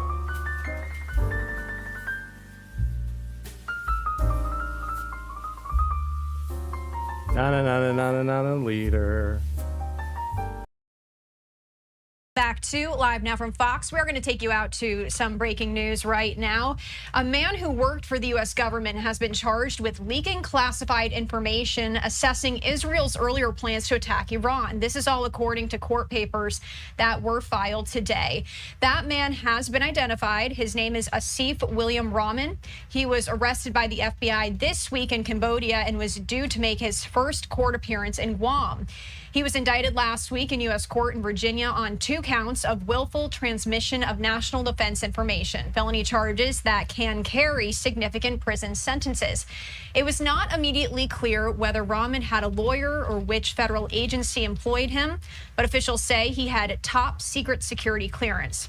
The charges stem from the documents which are attributed to the National Geospatial Intelligence Agency and National Security Agency, appearing last month on a channel of the Telegram messaging app. Those documents noted that Israel was still moving military assets into place to conduct a military strike in response to Iran's missile attack back on October 1st. Israel carried out a retaliatory strike on multiple sites in Iran in late October. The documents were shareable within the Five Eyes, which are the United States, Britain, Canada, New Zealand, and Australia. Again, if you are just joining us here on Live Now from Fox, for this breaking news, we are bringing you a U.S. government worker charged with leaking classified documents on Israel's plans to strike Iran. Wow, a U.S. government worker leaking documents. A U.S. government worker leaking documents. What? Yeah! Where'd you get that?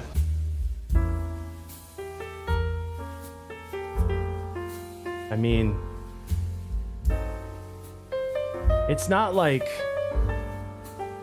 I've ever seen anything like this before. Sock it to me? Look out.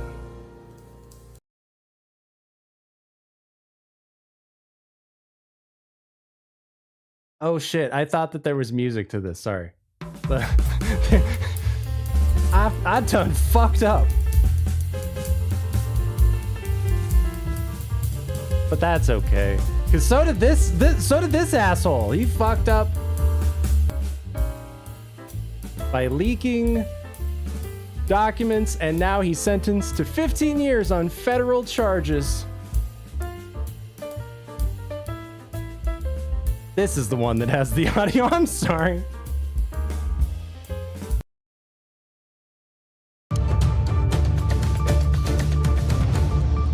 We are following breaking news. Former Massachusetts Air National Guardsman Jack Texera has been sentenced to 15 years in prison for leaking classified Pentagon documents on social media. The 22-year-old pleaded guilty in March to 6 counts of violating the Espionage Act. Here's a live look at the U.S. Attorney's Office in Boston. We're waiting to hear from federal prosecutors. They're scheduled to discuss the sentencing soon. Joining us now on the phone is CBS News Justice Department reporter Rob Legary. Robert, you were in the court. Interesting that prosecutors were asking for 17. Texera's attorneys were asking for 11. The judge ultimately went with 15. And some of your court notes show some very striking comments from the judge. What stood out to you the most? Yeah. Hey, good afternoon. Thanks for having me. So what stood out mainly was that the judge, granted to Texera some leniency by way of his personal characteristics, the fact that he was a first-time offender. Oh, he's a first-time espionager. Oh, okay. He's a first-time treasonist. Would Homer Simpson be a communist? His father spoke out on his behalf. My Homer is not a communist. He may be a liar, a pig, an idiot, a communist, but he is not a porn star. Absolutely not a porn star. They're leaking documents. I'm just saying. Be careful, Trump. Be careful. Don't start looking into who's leaking all these documents from the former administration that's now making your administration look bad for all of their fuck-ups. And then don't assemble a task force of CIA-approved spooks to go bug the Democrat headquarters. Just don't fall for that because it's been done before. Sock it to me. In other news, this guy was planning a one-man national tragedy. I can't imagine what national tragedy. 9/11. Look, don't laugh. It's a national tragedy. And this guy wanted to commit a one-man 9/11. Don't believe what he says, boys. We caused 9/11. It's all right here in these secret documents, but you'll never get them.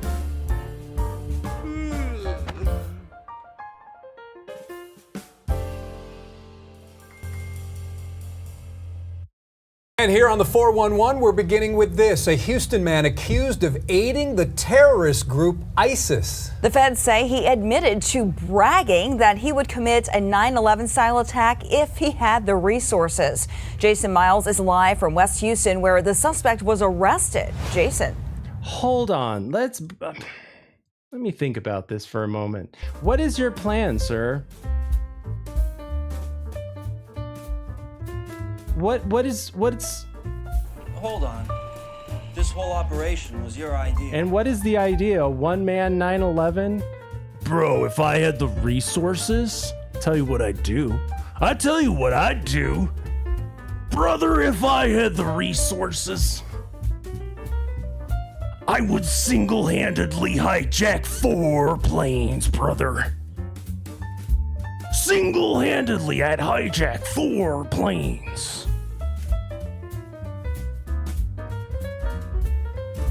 And then I'd steer them into the Twin Towers, which don't exist anymore, brother. And I'd crash one into the Pentagon. And then another one would fall out of the sky in Shanksville. Maybe Dick Cheney shot it down, maybe he didn't. Who knows? Who knows? But I'll tell you what I would do. I'd do it all by myself.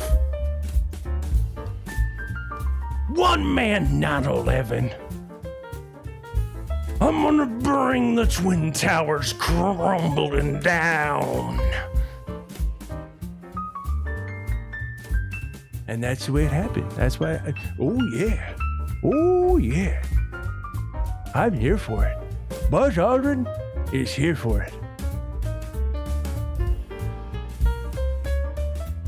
I was there when it happened. Did I ever tell you about 9/11?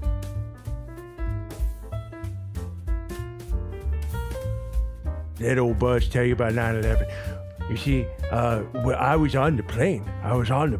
that crashed, you see. in Shanksville, and one of the Islamic terrorists, he had a box cutter. Yeah, that's right. He had a box cutter. The box cutter that we used to go to the moon with. That's right. That's right. We went to the moon with a box cutter and a pocket calculator. That's right. That's the way it happened. And we went to the moon. And on our way to the moon, the Islamic hijackers, they hijacked our spaceship. That's right. That's the way it happened. On the way to the moon, they hijacked our spaceship, and then I radioed in. I said, Houston, we got a problem. Houston, we got a problem here. They said, is it Muslims? I said, oh yeah, it's Muslims. Muslims on the moon, that's what happened. That's the way it happened. And I said, let's roll. I said, let's roll. And then I fought the Muslims in hand-to-hand combat with my Krav Maga. All of us astronauts, we know Krav Maga. Did you know that? It's true. We know Krav Maga, and we fought in space because there was no gravity. We fought in zero gravity in space, and it was, you should have seen it. Oh, you should have seen it. We were bouncing off of the wall and doing backflips and all kinds of stuff, aerobatics you couldn't do on Earth.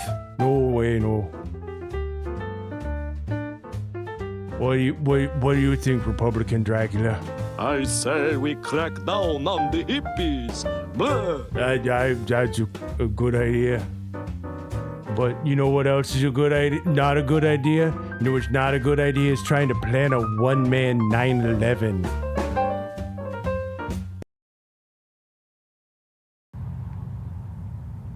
Hey there, guys. Yeah, the FBI says this suspect has been on their radar for years now, but just recently jumped to the top of their list of national security threats here in Houston. Neighbors in this A-Leaf area apartment complex say they're used to seeing police from time to time, but not a swarm of FBI agents like they saw last week during the arrest of 28-year-old Anas Saeed. Neighbors say that's his mother you can hear screaming in this video they shared with us. We've taken a suspected terrorist off the streets of Houston, Texas. The FBI, U.S. attorney, and others today to detail Saeed's alleged crime. Saeed explained, allegedly in great detail, the level and extent of his support for a foreign terrorist organization. Allegedly. ISIS. They say Saeed violently smashed his cell phone on the ground during his arrest, but they have troves of evidence showing his alleged correspondence with ISIS, along with recruitment videos and other propaganda they say he produced. According to court records, Saeed also offered help in a plot to kill former President George W. Bush and discussed attacking military recruitment centers and other targets here in Houston. He offered his home as a safe sanctuary to ISIS operatives. He bragged that he would commit a 9/11 style attack if he only had the resources. The feds say Saeed frequently viewed ISIS literature and other online propaganda dating back to 2017, but the August 7th, 2023 Hamas attack on Israel spurred him toward violence, pushing him to the top of their priority list of national security threats locally. We should definitely be aware of that kind of stuff. And Whoa! thank God. Whoa! Holy shit! In the wild. I didn't see this coming. So this is his neighbor, huh? This looks like a guy who would say, "Where that chicken? Where that chicken?" Corey Flockstra, everybody. Corey Flockstra.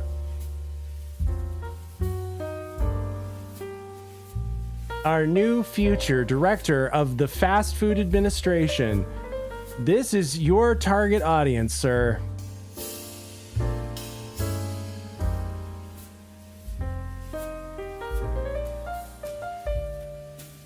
This is your target audience, sir. Where that chicken?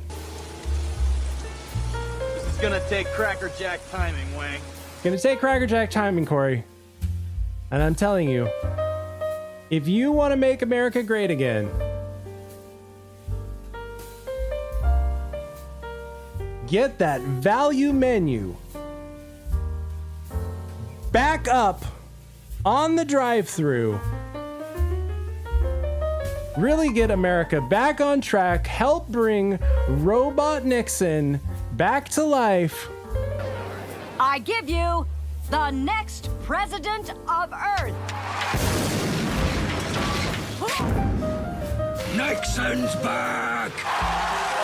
buymeacoffee.com/where that chicken at. One of the alleged masterminds of the 9/11 terror. I apologize, I didn't set this up. Man, I fucked that up.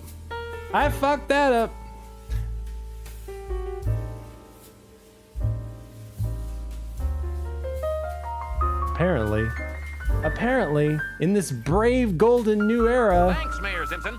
Because of you, we're all taking golden showers. What? And what is, hey, you know who did 9/11? You know who did a one-man 9/11? You know who actually pulled off a one-man 9/11? Don't believe what he says, boys. We caused 9/11. It's all right here in these secret documents, but you'll never get them. You mean the secret documents of the court case that's going on right now for the guy who did 9/11? Ron Jeremy. That's right. Khalid Sheikh Mohammed, aka Ron Jeremy, I'm on to you. If you followed the episode where we talked about Bojanka, I said that we would stay with this story, so this is a bit of an update.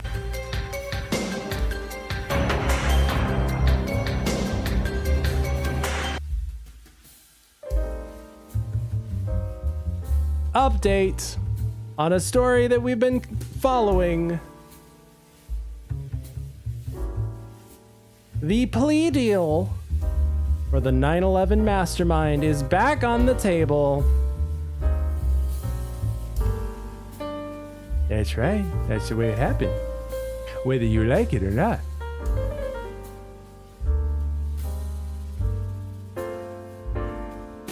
Somebody made the plan. Somebody made the plan, and they made the plan back in the 90s because they tried it in the 90s. Or did you forget? And that guy, he gave that plan to Osama bin Laden, and whether you like it or not, Osama bin Laden was a real guy.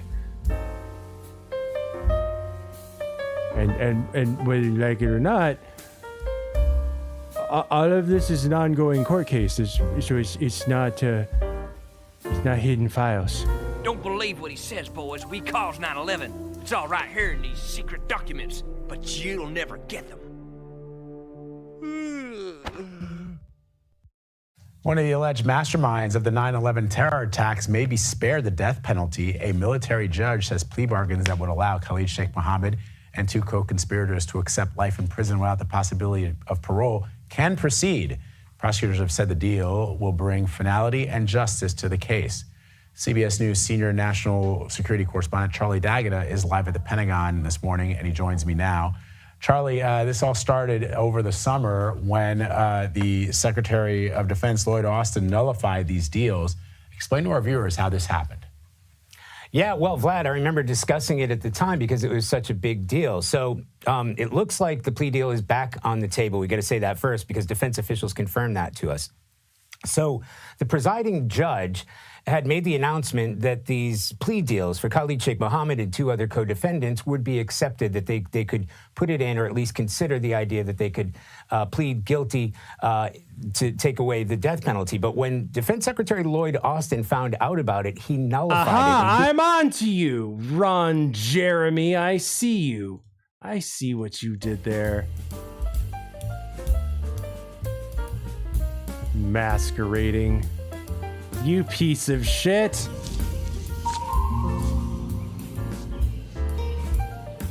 What the fuck is this piece of shit? That's the mastermind of the 9/11 attacks. Hold on. This whole operation was your idea. Yeah, that guy, Ron Jeremy, everyone. Bum, bum, bum. And he might be spared the death penalty for the national tragedy 9/11 that happened over 20 years ago and everybody's kind of moved on from. Don't believe what he says, boys. We caused 9/11. It's all right here in these secret documents, but you'll never get them.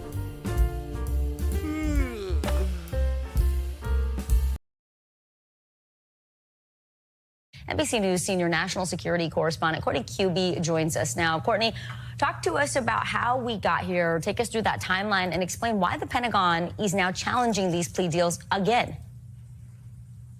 Yeah, I have to say, this has been a topsy-turvy couple of weeks on this issue. Okay, so go back to July. That was when the prosecution came to an agreement with the defense, so several of these 9/11 co-conspirators, including Khalid Sheikh Mohammed, for a plea agreement. Now, as you mentioned, it would mean that they would be ineligible for the death penalty, but they would agree to plead guilty to several charges. They were open to victims and victim family members questioning them, and they said that they would be sentenced by military officers. So all of that was agreed to back in late July. Well, only a few days later, Secretary Austin took a step that was extremely surprising to many when he said that those plea agreements were invalidated. He used his authority as the overall, essentially, authority of the military commissions process and said, no, we cannot have those plea agreements. And he even went so far as to say that the judge or the convening authority in the military commission could no longer oversee those plea agreements. Well, fast forward to last week when the court, the military commissions court at Guantanamo Bay, said Secretary Austin acted in an improper way. Those plea agreements would go forward. Well, since then, we've been watching to see if, in fact, the plea agreements would go into the court. Fast forward again to Friday night when the secretary made clear that he was going to ask the prosecution to stay those plea agreements. So that's how we got to this point now. The prosecution has asked the court or the military commission to delay any talk of the plea agreements.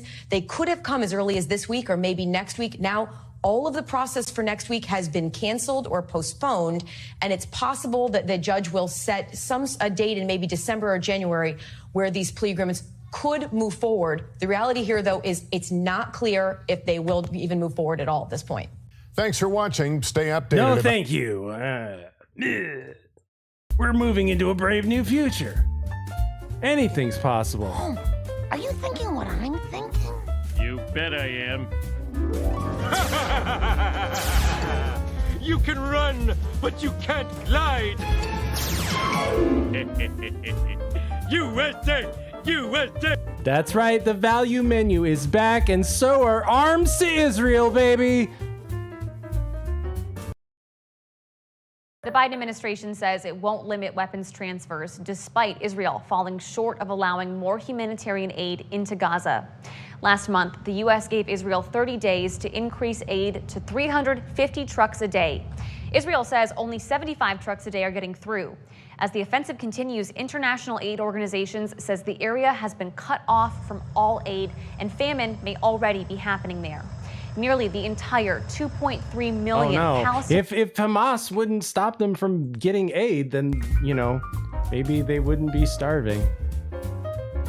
But that's a topic for another day. We're entering a brave new future. Don't you worry. All those weapons to Israel, they're coming back, baby. They're coming back. I wonder what changed to make Guess who's back? Back again. Trump is back. Tell a friend. Guess who's back? Guess who's back? Guess who's back? Guess who's back? Guess who's back? Guess who's back? Guess who's back? Bing bing bing bing ding ding ding ding ding ding ding ding ding. Outside of Amman, we boarded a Jordanian military C-130 cargo plane bound for Gaza. The crates it's carrying are full of some of the only food getting to 2.2 million Gazans. A month ago, the Biden administration gave Israel a clear ultimatum to allow in more aid by truck by tonight, or else U.S. military support could be reduced. But today, the U.S. announced Israel has taken positive steps and will not withhold military aid for now. We've seen some progress being made. We would like to see some more changes happen.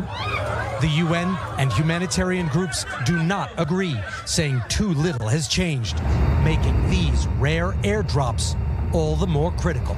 Well, too bad, because Trump's shutting down UNRWA, baby, and it's happening.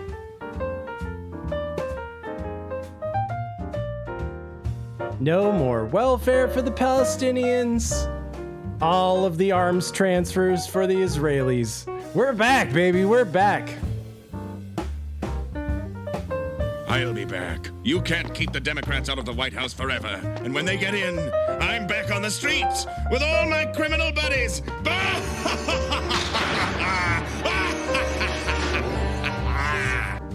Whoa! Sorry, guys. You're okay. This one, real fucking ugly. Sorry I had to do that to you. But we got an update.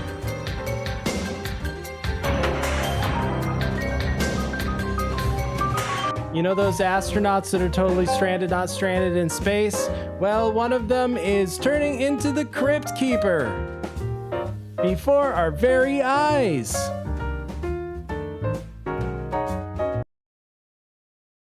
This image from space of a stranded astronaut is causing worldwide concern today. Astronaut Sunny Williams looks noticeably gaunt and hollow-cheeked on board the International Space Station. This is how she looked when she excitedly entered the space station back in June. Her 8-day mission, along with fellow astronaut Butch Williams, has been extended by at least 8 months due to a malfunction on the spaceship that was supposed to bring them home. But now there is concern that her health is deteriorating. Dr. Sandra Stankovic is a top space medicine professor at Harvard. In microgravity, in that weightless environment, if you're not doing the right kind of countermeasures to make sure that the body is staying strong and that bone and muscle mass are maintained, you may start losing some of that muscle and, seeing changes in body composition that way. To counter weight loss in space, astronauts are supposed to consume 3,500 calories a day, about twice the recommended amount for a woman on planet Earth. But Dr. Stankovic says the true state of the astronaut's health cannot be determined by this single image. I would strongly caution any kind of interpretation of someone's health status based solely on one image. Just like here on Earth, it's really hard to tell anything about someone just by looking at a single photo without any additional context. And today, NASA issued a statement saying Sunny Williams is in good health. Well, thank you, Dr. Stankovic. Also, that chick from Inside No, not her. Yeah, that one. That one. Hasn't aged a day. Deborah Norville. You're okay. This one, real fucking ugly. This one.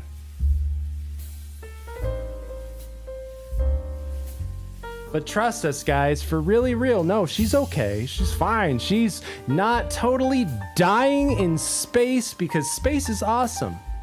Space is super cool. You should all be into space.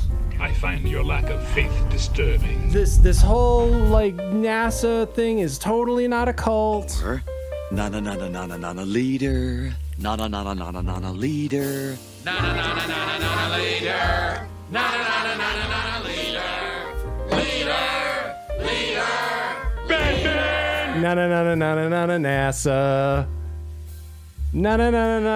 Nazis. Yeah, I couldn't agree more. And have you lost any weight while training for the Falmouth Road Race? Does being up in space affect how your overall health has been or changed while being in space? Oh, there's a lot of changes that go on up here, but I'm, it's funny. I think there's some rumors around outside there that I'm losing weight and stuff. No, I'm actually right at the same amount. We go weigh ourselves. We have a spring mass dampener that weighs ourselves, and I'm the same weight that I was when I got up here. I think things shift around quite a bit. You've probably heard of a fluid shift where folks in space, their heads look a little bit bigger because the fluid evens out along the body. Their heads look bigger. Because of fluid shift. Because of fluid shift in space, you get Charlie Brown head. Did you know? Space sounds really fucking cool, guys. Did you know that if you go into space, you get what's called fluid shift, where your head looks like a Peanuts character? Good Lord, what is happening in there? Aurora Borealis? Aurora Borealis. At this time of year, at this time of day, in this part of the country, localized entirely within your kitchen. Yes. May I see it? No. So don't worry, it's this fluid shift. She's doing fine. It's just a rumor. NASA.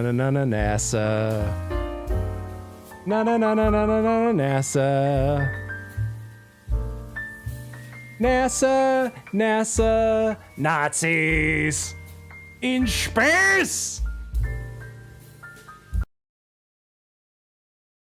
But now, Butch and I have been up here for a number of months. We've been on the workout gear. We've got a bike, we got a treadmill, and we got weightlifting equipment. And I could definitely tell that weightlifting, which is not something I do all the time, has definitely changed me. My thighs are a little bit bigger. My butt is a little bit bigger.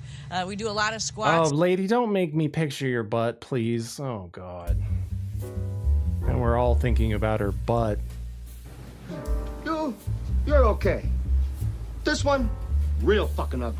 Maybe it's just fluid shift. Did you ever think about that? Is that what happened to Ted Kennedy's head? Probably. Nothing bad ever happens to the Kennedys. It's just a different kind of fluid shifting towards the brain. Don't worry, NASA. Don't worry, guys. Before the end of the night's out, we're gonna bring universal love to the chat. I bring you love. It's bringing love. Don't let it get away. Break its legs. Space is super duper awesome, and don't you question it. And there's and fluid shift and Charlie Brown head are a small price to pay. It's not like the astronauts coming back from space have health issues from space. This morning, an unidentified NASA astronaut who was hospitalized after returning from space is said to be out of the hospital. 3 Americans and a Russian cosmonaut were flown to the hospital on Friday, shortly after splashdown. According to NASA, one of the crew members was admitted for what's being called an unspecified medical issue. An unspecified medical issue. An unspecified medical issue. That could be a lot of things, guys.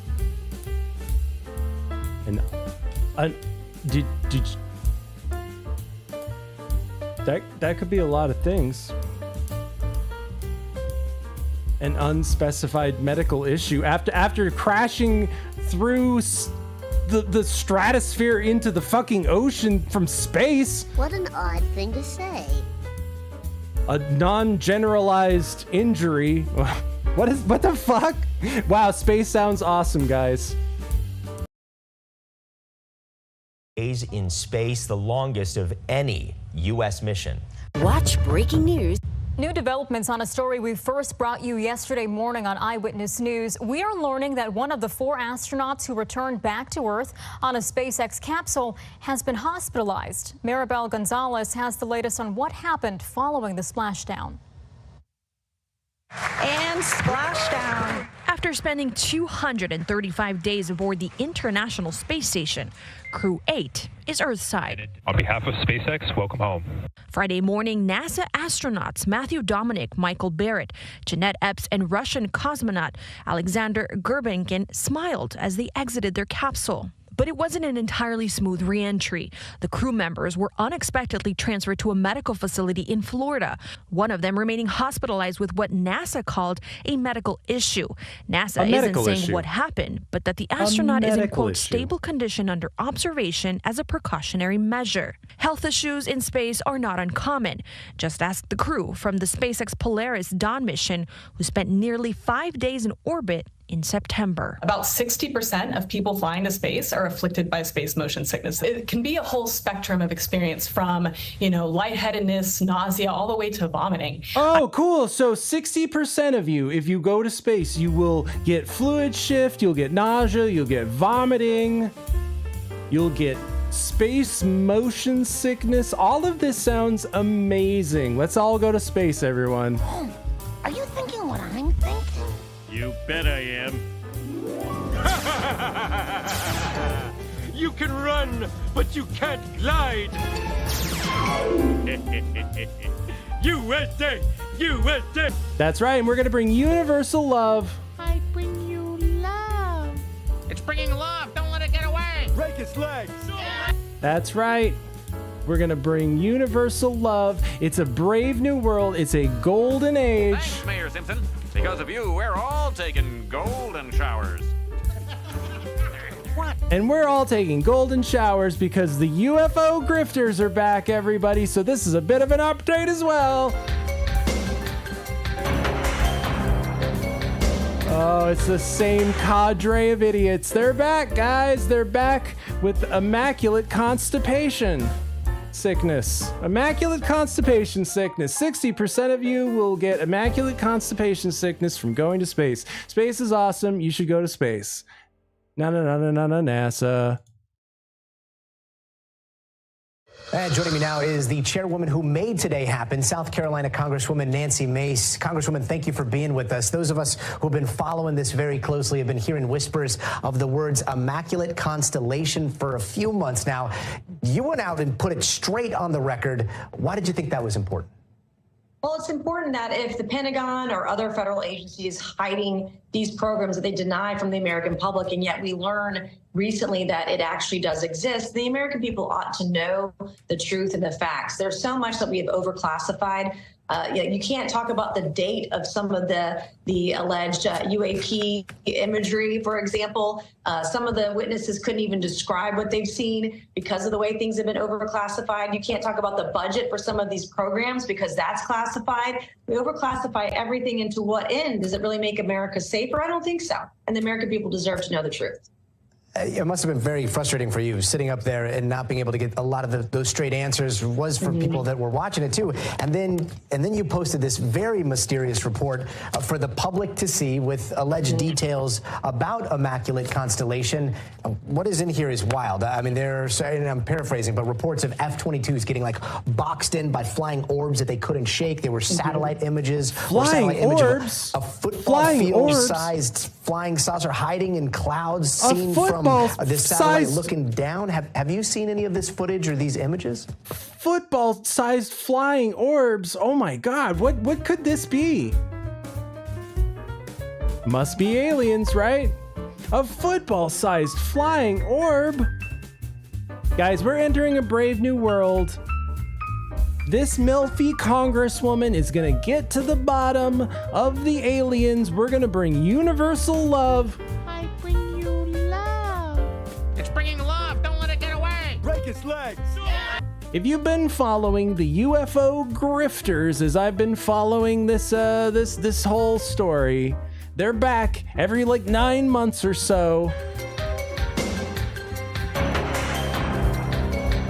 Every time they need to distract the public from something, UFOs.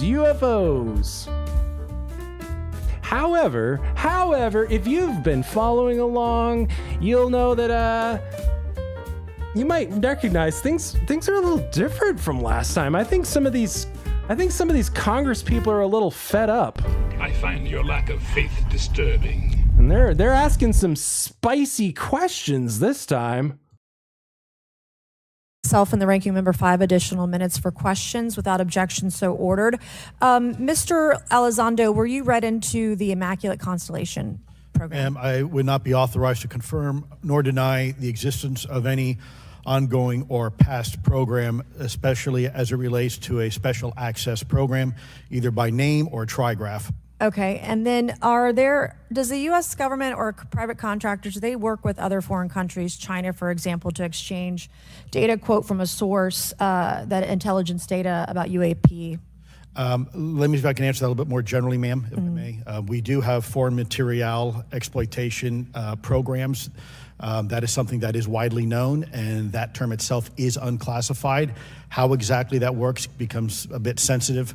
A discussion we could certainly have in a closed session if you like.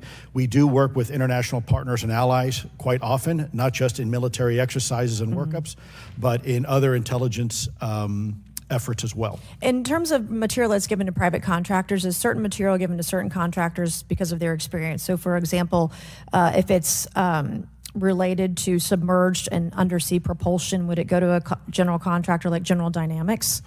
Yes, ma'am, absolutely correct. Different contractors have different levels of expertise. What's Lockheed's expertise? Aerospace, ma'am. In the UAP space, that's all that they wouldn't do submerged. No, I didn't say that, ma'am. Okay. Submerged. Lockheed Martin and others do quite a bit of work both. I thought the UFOs were in the our air. atmosphere, Why are they in submerged? space, and even underwater. There are certain efforts to.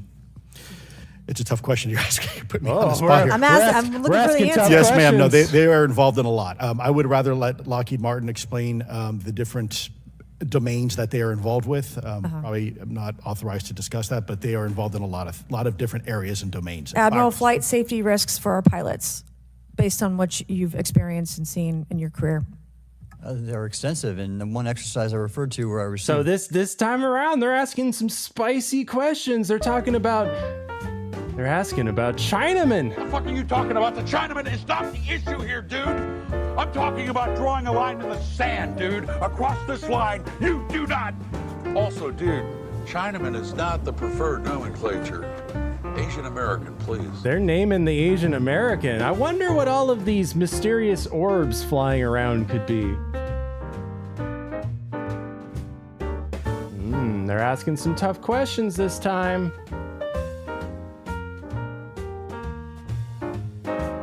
Asking some tough questions. It's gotta be aliens. It has to be aliens, right? I mean, did you hear? They're underwater now. Did you hear? So Spirit, it can't be Chinese balloons. These mysterious orbs that pilots are seeing in the air, they can't, they're underwater. They're underwater now. They can't be Chinese balloons. Didn't you hear? They swim now. According to a report released earlier this year, the Pentagon says there is no evidence of UFOs and people simply misinterpreted what they heard or saw.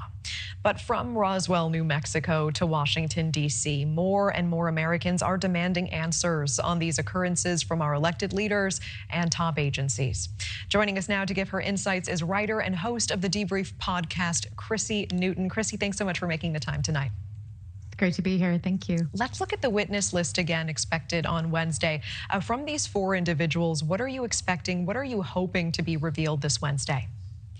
Well, I'm looking forward to hearing from retired Rear Admiral Tim Gallaudet. We haven't heard much about USOs, unidentified submergible objects. So I'm excited to hear from him. USOs. Last year, we did hear from the recent hearing that happened. Sean Kirkpatrick, the former head of Aero, did say that there was no credible evidence of USOs. So I think we're going to hear very different from Tim. So unidentified submerged objects. Get with the times, people. They swim now. It's funny you mention water balloons, Manu, because my favorite part of covering this whole UFO grifter story where Lou Elizondo from a Pentagon program that totally didn't exist swearsy realsy that we've got alien bodies and swearsy realsy. But my favorite part of covering this whole story is it gives us an opportunity to talk about Paulina Luna.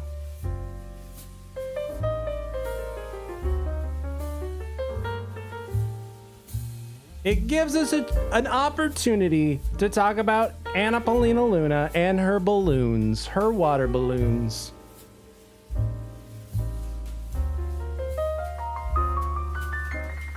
I'll never pass up an opportunity to talk about Paulina Luna and her balloons. Paulina Luna, the congresswoman who posts photos of herself like this.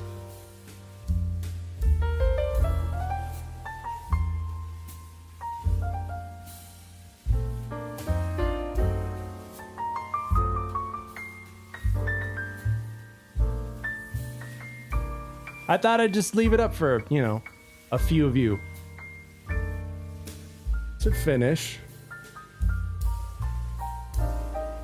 My girl, Paulina Luna,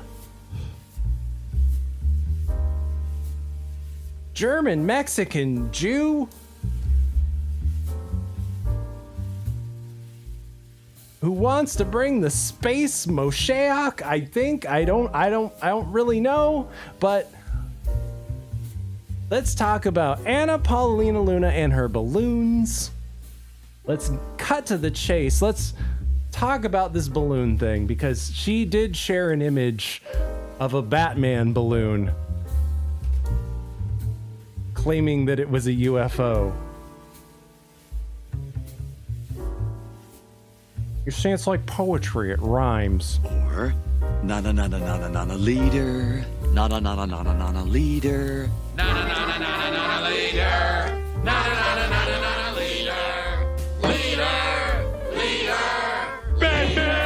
Batman! I mean balloon!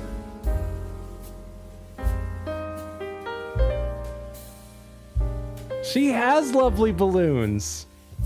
They're shaped like Batman. And she swears he says that they're UFOs. But even she seems to be getting fed up with the UFO grifters. Let's watch, shall we? I'll never pass up an opportunity to watch a feisty Paulina Luna.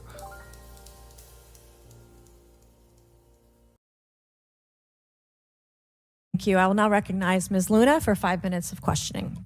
Mr. Elizondo, to your knowledge, can you name the country and around time frame that the first back engineered UAP program started? Ma'am, unfortunately, I would not be able to have that conversation in public. Can anyone on the panel name that? I cannot. None of you? Okay. This next question is for Mr. Gallaudet. To your knowledge, have any USOs ever outpaced our submarines? Yes, ma'am. At what magnitude? I don't have the exact speed, but again, a witness came to me, a credible former submarine officer who observed it on sonar data, And this was in the 80s in the North Atlantic during a storm, and it outpaced his submarine by orders of magnitude. Are you aware of any hotspots that currently exist off our shores in North America? Not with sufficiently credible data, ma'am. Okay, we've heard reports of there potentially being hotspots, maybe entry and exit points. Have you heard of any of that? Hotspot I have not, entry ma'am, but points? my colleague here, Mr. Elizondo, does discuss some USO activity that he's observed in certain DoD databases. My colleague has Mr. observed Elizondo, some in entry regards points to in these his time. aircraft being piloted by whatever they might be, non-human biologics. Would you agree that it's likely that they are being piloted by some mind-body connection? Ma'am, I think it is safe to presume here that they are being intelligently controlled because some cases seem to anticipate our maneuvers, and in other cases they seem to, I came across an email where the word stalked was used in a very secure email between Navy officers discussing their ships being pursued by a UAP. In our previous panel, we had Grush, and he had testified to say that some of these were interdimensional beings. Can you speak on that at all? Interdimensional Ma'am, I'm not beings. qualified, certainly as a scientist or otherwise, to speculate points of origin. I looked at everything from a scientific perspective. So if you look at, for example, instantaneous acceleration, which was one of the observables of the program that I belong to, ATIP, the human body can withstand about 9 G-forces for a short period of time before you suffer negative biological consequences, blackouts and ultimately redouts and even death. Comparison, our best technology, the F-16, which is this older platform, but one of our most highly maneuverable aircraft, manned aircraft, made by General Dynamics, can perform about 17 or 18 G-forces before you start having structural failure, meaning that the airframe begins to disintegrate while you're flying. The vehicles that's all very interesting, but tell me more about the interdimensional beings, because I'm here to bring universal love. I bring you love. It's bringing love. Don't let it get away. Break its legs. I want to bring universal love to you, to everybody, to the chat, with the help of Paulina Luna and her balloons. We're gonna get to the bottom. What are you talking about? Your ships being pursued by some sort of fish with guns. Well, now I've seen everything. We're talking about are performing in excess of 1,000, 2,000, 3,000 Gs. So would it be safe to infer that they're living craft? I'm not prepared at this point to state for the record is something alive or not, because even that definition is hard. There was a time in science we thought that life required oxygen, and we now know that's not true. There are anaerobic bacteria that thrive in oxygen environments that lack oxygen. And so also same with photosynthesis. When I was in college, I was told everything is derived from photosynthesis as a form of energy. Okay, cut the bullshit. Lou Elizondo, you're a fucking career bullshitter. All of these people, Lou Elizondo, George Knapp, Jeremy Corbyn, they're all grifters. They're all UFO grifters. So let's cut the bullshit.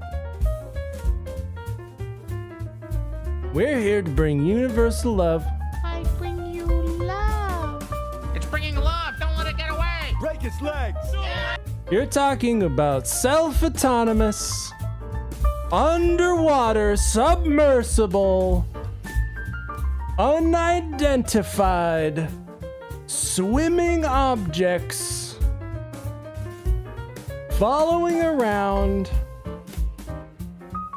our ships. Must be aliens, right? Must be aliens, because we have to distract the public, because it's in no way, no how could it ever possibly be some kind of a experimental DARPA drone or some kind of Chinaman creation. Look, if DARPA is testing things, it's very possible that the Chinaman... What are you talking about? The Chinaman is not the issue here, dude. I'm talking about drawing a line in the sand, dude. Across this line, you do not. Also, dude, Chinaman is not the preferred nomenclature. Asian American, please. We got to draw that line somewhere, and that line starts in the ocean with the Asian Americans. They're eating cats. They're swimming drones, because it's got to be aliens, right?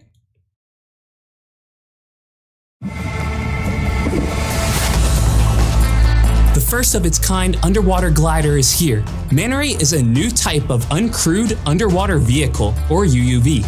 We successfully tested in open water for the first time. So it's an unmanned, self-autonomous vehicle that operates underwater that most people wouldn't recognize as a drone. I think I found out what your UFOs are. Call me crazy. I think I found out what your UFOs are. We're here to bring universal love. I bring you love. It's bringing love. Don't let it get away. Break its legs. And the truth is, we don't know what the fuck kind of technology China has, because if DARPA is testing this, then you know that those rascally commie chinks are up to the same thing. And if we've got unidentified submersible objects tracking our ships self-autonomously, I wonder what they could be. Must be little green men. No! Little yellow ones. Little yellow men.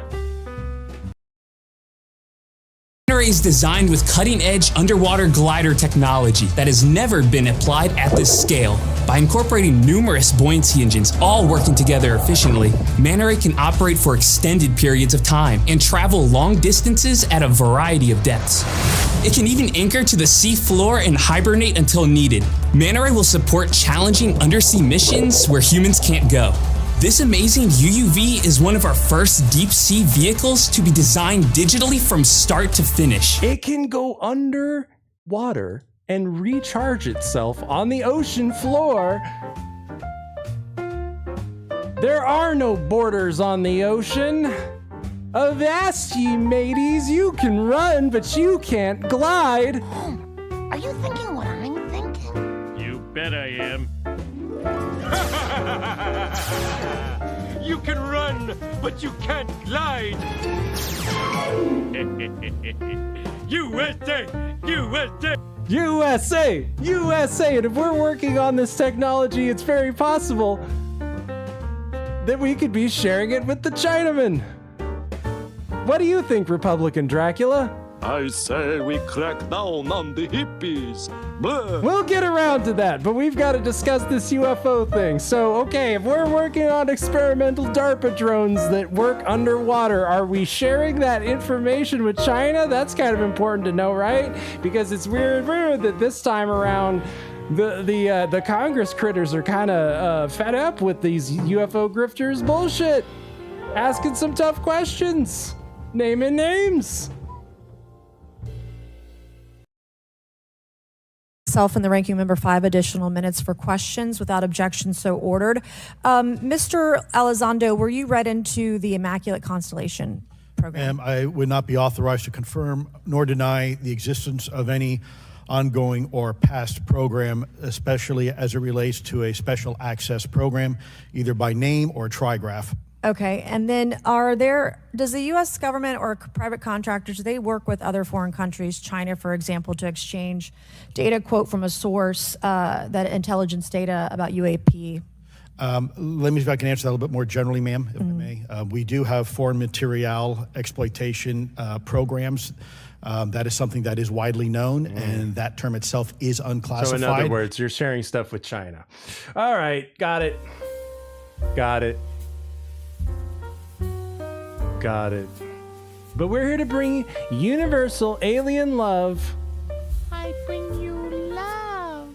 It's bringing love. Don't let it get away. Break its legs. Don't forget that Republican Congressman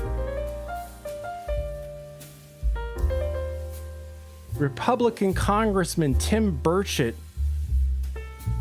that he believes that UFO sightings are consistent with angels from the Bible.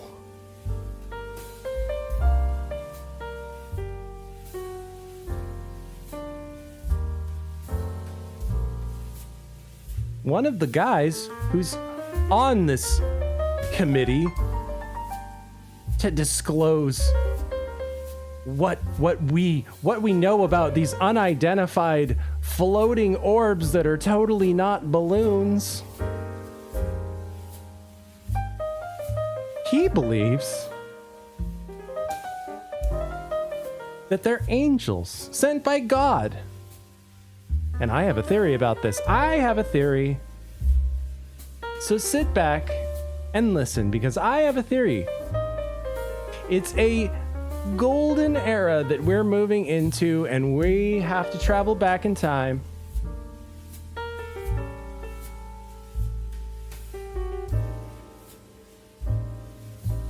We have to travel back in time to 1983. I have a theory that a young Tim Burchett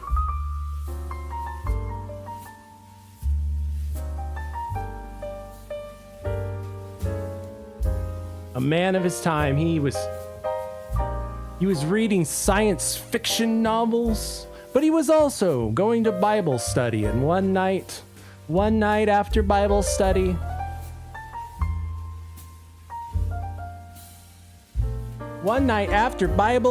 our rebellious future congressman, he took his copy of Chariots of the Gods with him, along with his student King James Version Bible, and he headed off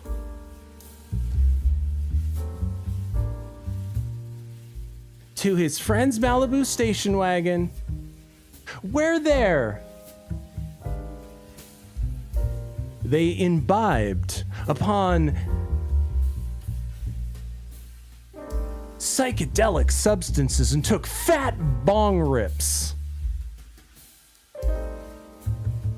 and listened to the hits of our time. And they went up to Stoner's Point in their Malibu station wagon, and they looked out over the city. They looked out over the twinkling lights.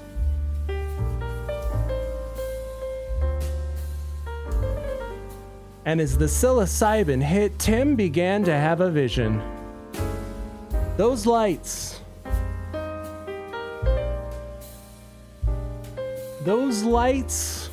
in the sky, those stars, those twinkling lights,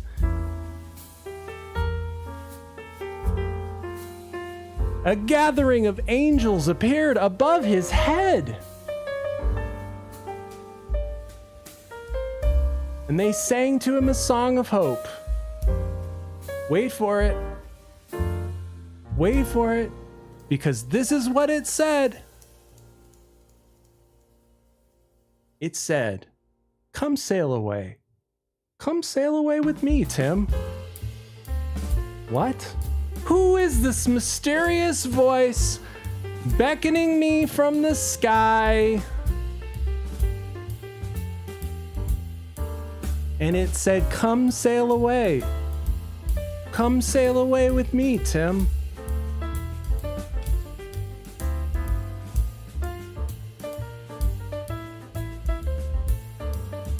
And as those fat bong rips and psilocybin really began to hit, he thought that they were angels. But to his surprise, they climbed aboard a starship and they headed for the skies.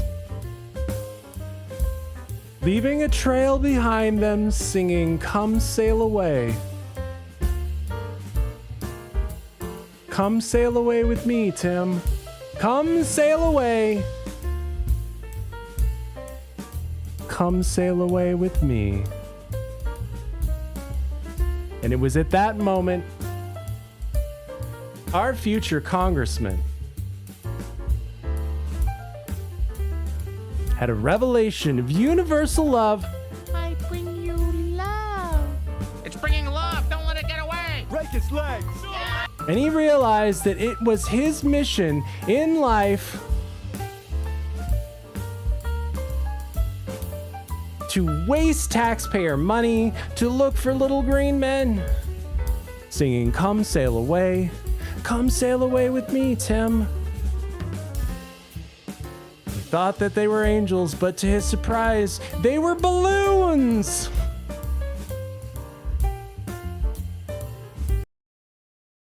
Joining me now, I have Republican Congressman from Tennessee, Tim Burchett, who took part in those hearings. Burchett, how you doing this morning, sir? Dadgummit, it's a beautiful morning in America. I knew it. Dadgummit. Okay, I have to ask you right off the top. Did you walk away yesterday satisfied, or did you say dadgummit? You know, did you want more from yesterday? Oh, I always say dadgummit after these miserable hearings. They're bogus. Look, I could have answered every one of those dadgum questions, and you know it, and I know it. I know more about this than the average bear, I guess. Maybe that's the scary thought, but this thing's a cover-up. We're spending tens of millions of dollars on this issue, on something that some little arrogant jerk tells us in a skiff with a man bun tells us that don't exist. And then we're looking at video right there, and you ask him about those specific videos, and he'll say, "I have no data on that," and then he smirks. I'm a little surprised that you call these hearings worthless. You've been kind of one of the ones spearheading this and pushing this forward for transparency. I'm surprised to hear you say that. Well, it's because I know what needs to happen now. I mean, maybe I didn't at first, but at this point, all we're doing is rehashing other things. And wow, you had a revelation, Tim. Did you have a revelation of universal love? I bring you love.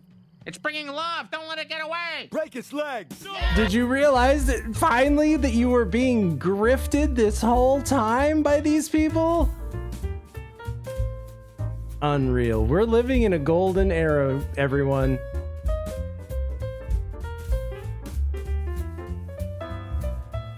Could it be that you finally realized that all of this UFO shit was just a fucking cult? Na na na na na na na na leader. Na na na na na na na na leader. Na na na na na na na leader. Na na na na na na na leader. Leader. Leader. Batman. UFOs. Could it be that you finally woke up and realized that maybe while you were looking for little green men, little yellow men were slipping into the country? Well, national security concerns are on the rise as we learn a fleet of mystery drones were spotted flying over U.S. military bases in Virginia last year for 17 straight days. Chuck DeVore is a retired Army Lieutenant Colonel and Vice President of the Texas Public Policy Foundation, and he joins us now to react. Chuck, thanks for being with us. You wrote an op-ed about this. This happened a year ago. We're just now learning about it.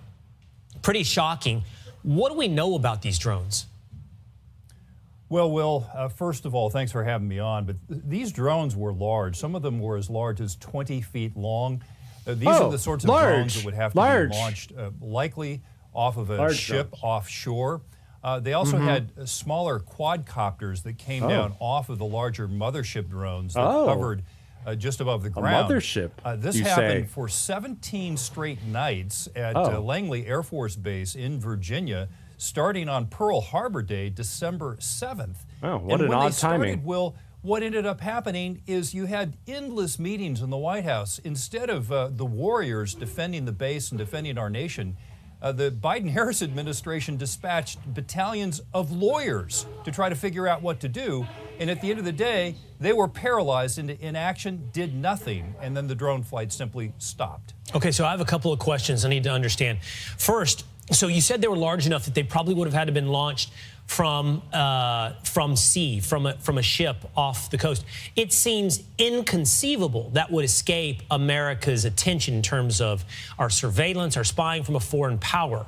So I don't know how this happens or how. I don't know how. I guess, Chuck, I don't know how big a threat I'm supposed to take this as. I don't know who could have possibly done this. Who could? Oh my God! Who could have done this? Right? Oh my God! Colonel Mustard with the candlestick in Beijing. I'm just a poor Chinese boy, you know. Who could possibly be behind this?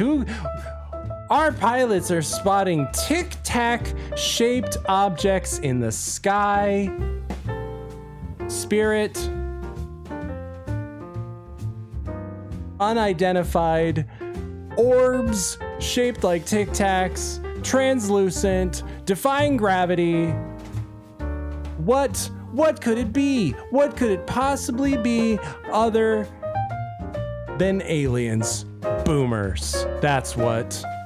Boomers. The real threat. The real threat. The real threat to national security. So let me explain it to you this way. National defense is like totally cranking. I mean, it is just awesome to the max.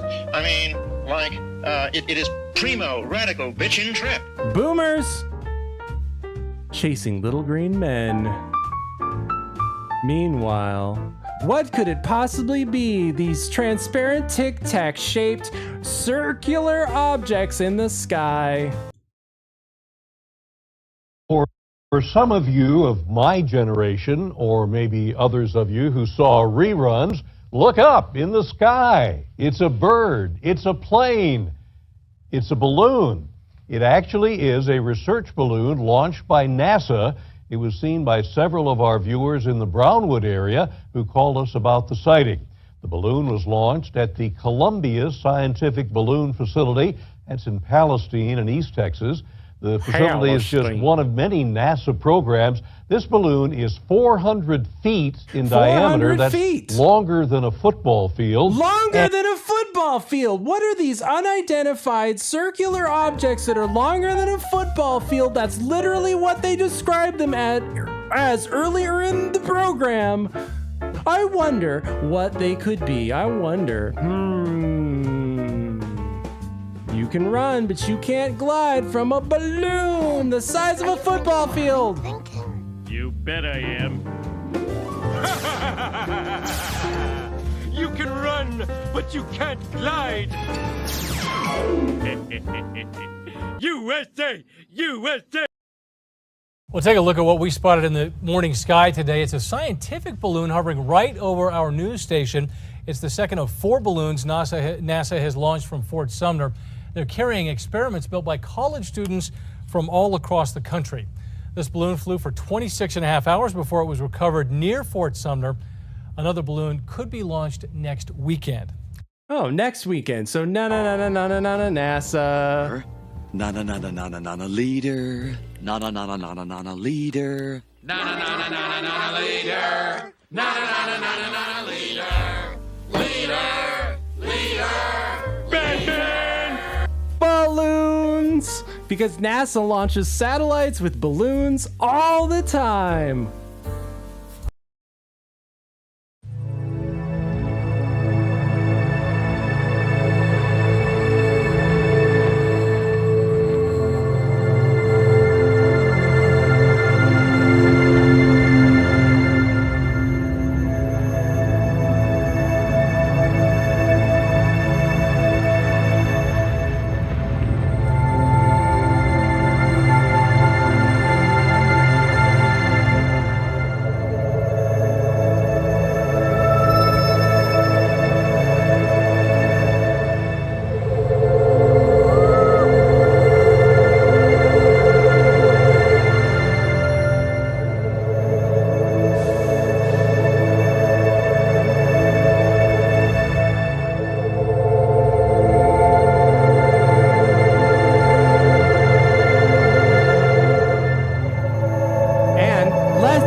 lest ye think that this is a new phenomena,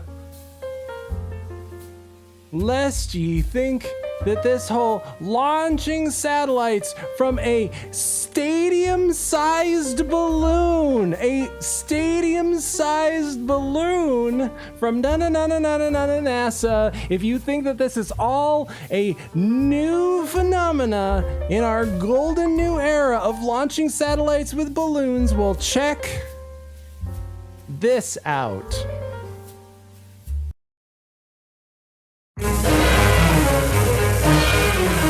Inflatable plastic balloon satellite, 100 feet in diameter, tall as a 10-story building, will be sent aloft folded accordion fashion inside a 26.5-inch magnesium container. The latter is mounted in the nose of a 3-stage 92-foot Thor Delta rocket. Highlighting one of the nation's proudest days in space, the satellite, called Echo 1, will serve as a reflector for radio waves that bounce back to Earth, paving the way for a new kind of worldwide communications. The rocket at Cape Canaveral carries the balloon and 30 pounds of powder, which will turn to gas and inflate it at a height above 1,000 miles. At 5:40 a.m., the launching.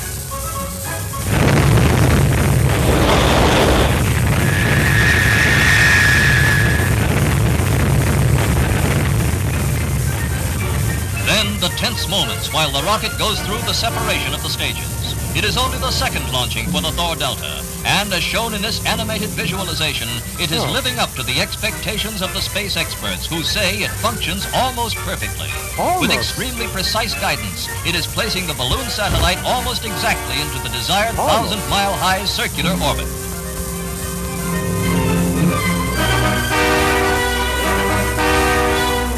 33 minutes after launching, the balloon is released and inflated by the powder inside, which turns from a solid into gas under the sun's temperature.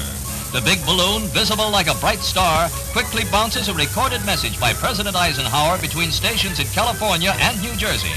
And here in Washington, the chief executive listens to his own voice as it sounded when bounced from the orbiting satellite. It is a great personal satisfaction to participate in this first experiment in communications, involving the use of the satellite balloon known as Echo. This is one more significant step in the United States program of space research and exploration.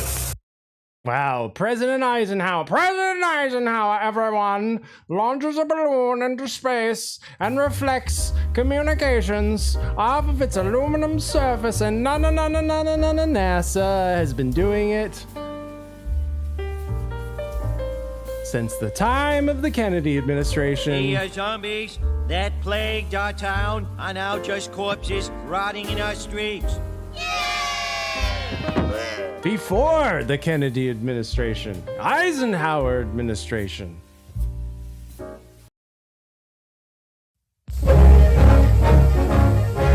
A pre-dawn blastoff at Cape Canaveral fires a Thor rocket with a sensational payload, a balloon as big as a 13-story building. This canister released from the rocket carries within it an Echo balloon satellite, like the one that will reflect signals from space back to Earth when put into orbit next fall. Remarkable cameras carried aloft by the Thor record the brief life of the largest satellite yet, as it goes 922 miles into space. The experiment is a complete success. It's better than an almost success last time. It's better than that almost success. Wow, I wonder what these stadium-sized, unidentified, spherical objects that defy the laws of gravity, that don't have any pilots, I wonder what they could be. I wonder, it boggles the mind. We'll never know. It must be aliens.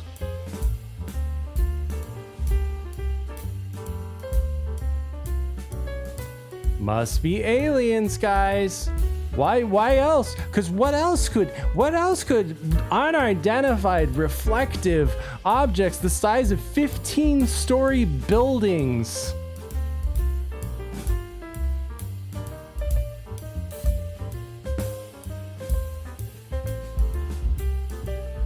What? You're telling me, Spirit? Are you suggesting that NASA has been putting terrifying liminal space objects into space. Reflective, giant spherical aluminum balls the size of 15-story buildings that look like something out of Flight of the Navigator. Are you telling me that NASA has been doing this like all along? That the Nazis, I mean NASA, have always been putting these giant things into space, and that people started seeing UFOs in around 1947, like around the same time that NASA. Like, wow, weird. Must be aliens. I bring you love. It's bringing love. Don't let it get away. Break its legs. And I promised you universal love, and we will get to it soon, friends. But education time. So tell me more about this terrifying liminal Flight of the Navigator object in space.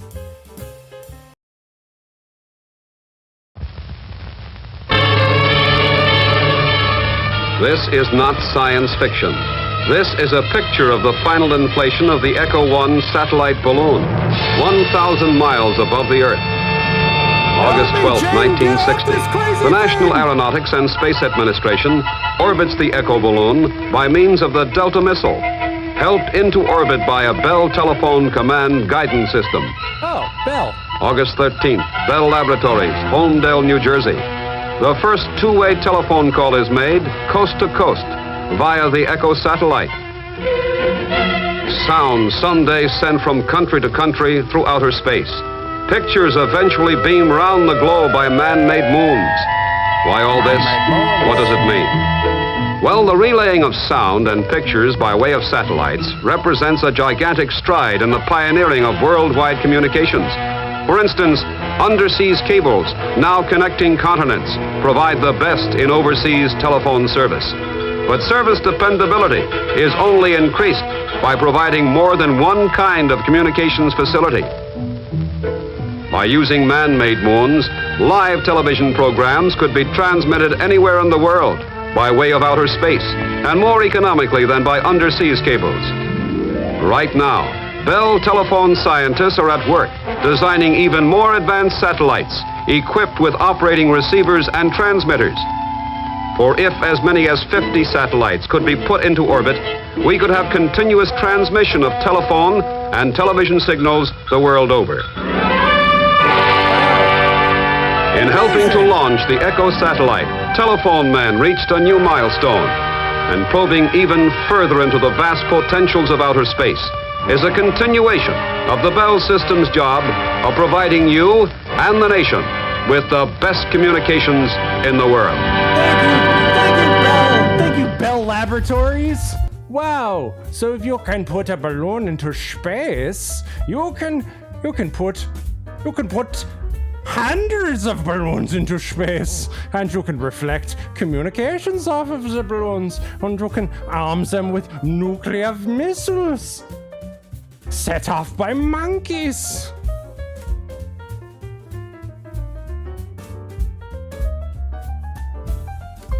And the balloon, unlike the rocket, does not require fuel.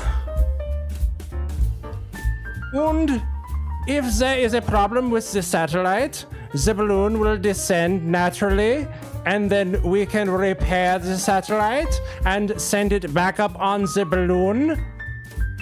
It just makes sense cost-effective wise, and maybe that's why NASA is the single largest buyer of helium. Is that why? Because it's just more cost-effective to send the satellites up with balloons than it is with rockets? Boy, I wonder what all of those unidentified orbs in the sky are. You can run, but you can't glide. Are you thinking what I'm thinking? You bet I am. You can run, but you can't glide. USA! USA! And finally, guys, finally, Before we bring universal love to the chat, I bring you love. It's bringing love. Don't let it get away. Break its legs. I had to post this one because this is not your average bear story. Not your average bear, not like Yogi. No, no. Not like Boo Boo.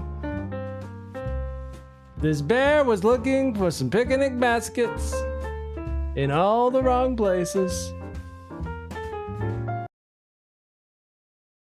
You'll remember this one for a while, clawing for clues in Southern California. Tonight, authorities announcing the arrests of 4 people in an elaborate insurance scheme.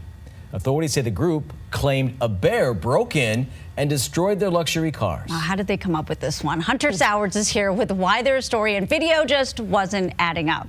Yeah, you're going to watch, and I think you're going to figure it out pretty quickly, but it is a head scratcher, this one. I want to set the scene for you. It all happened in Arrowhead, California, down south. Owners of 3 luxury cars claiming that their vehicles here were attacked all by the same bear, except insurance officials now say a costume culprit is actually responsible. A curious case of a bear break-in or something more shocking.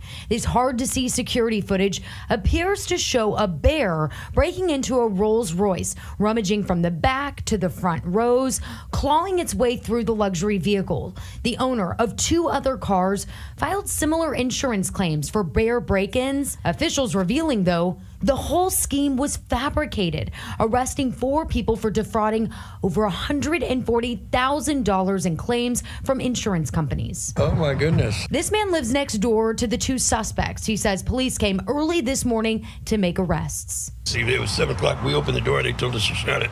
Really? So we were kind of peeking through. They had the ram thing or whatever. California Department of Insurance handing over video footage and these suspicious photos to the Department of Fish and Wildlife for a closer inspection. The photos show light claw marks to the seat and doors. A search warrant uncovered this bear costume, fake claws and all.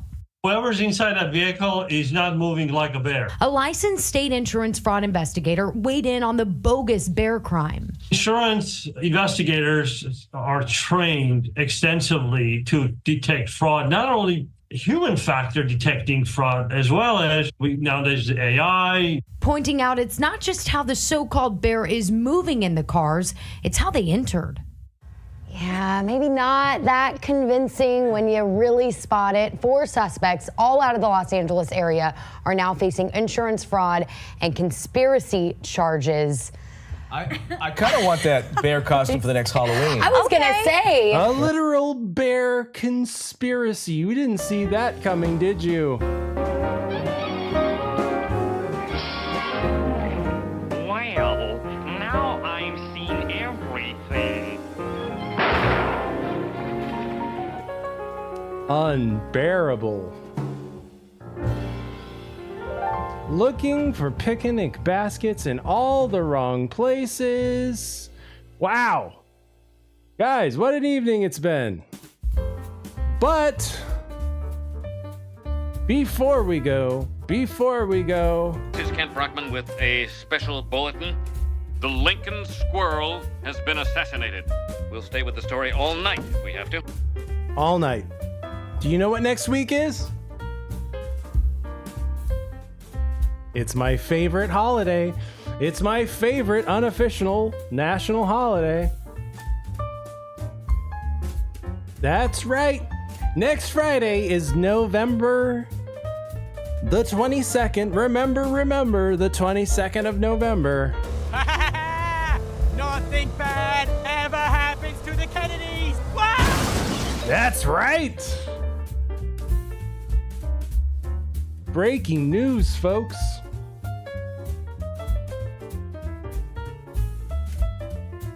We're gonna talk about Kennedy. I know. I've talked about Kennedy, but I know. I hear you. Man, come on. I had a rough night, and I hate the fucking Eagles. I know. But listen. Hear me out. We've been following the Kennedy thing. If you've been watching, We've talked about all the mafia, but we haven't gone to Dealey Plaza.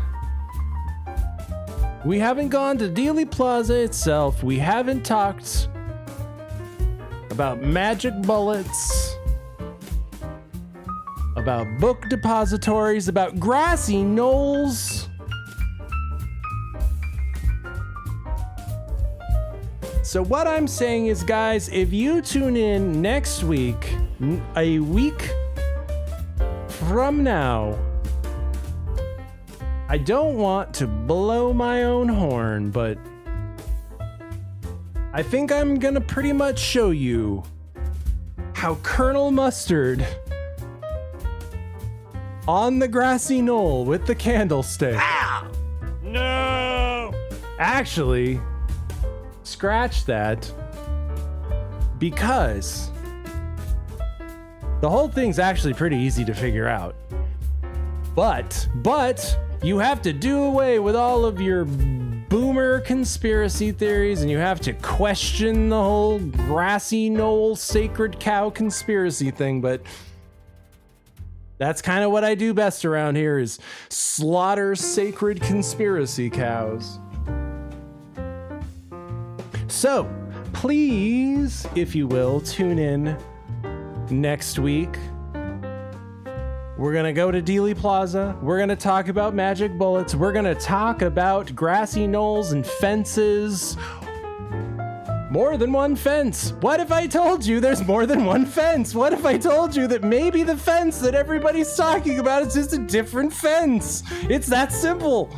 But I digress. You'll have to stick around, find out. Look, I personally am invested in the whole Kennedy assassination stuff. I find it frustrating that we'll never know for sure.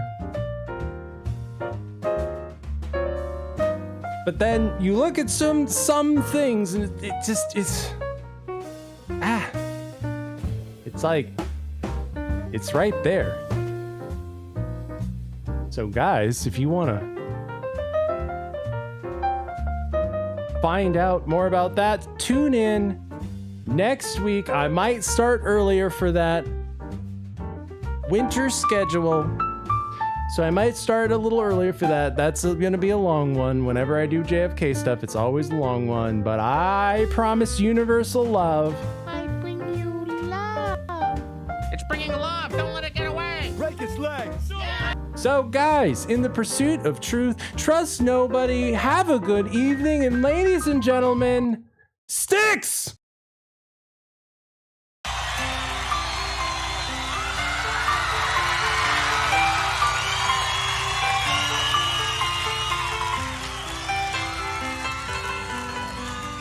I'm sailing away. Sing along, you know the words, sing along. I want everybody to sing along. This is a brave new world, a golden era.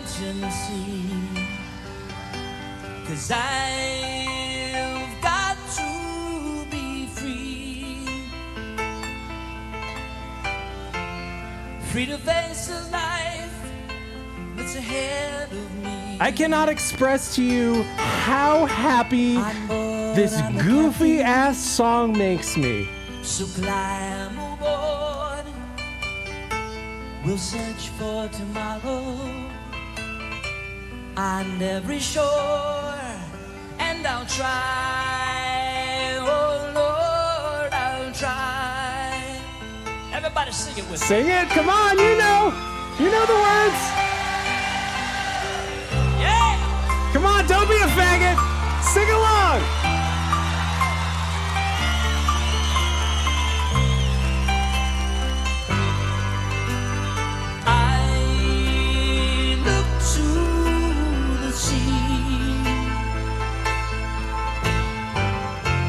Reflections in the waves spark my memory. Some happy, some sad.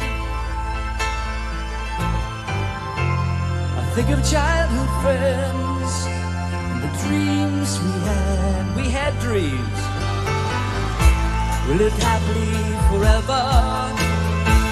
So that story goes, but somehow we missed out on that pot of gold. But we'll try best that we can from the heart.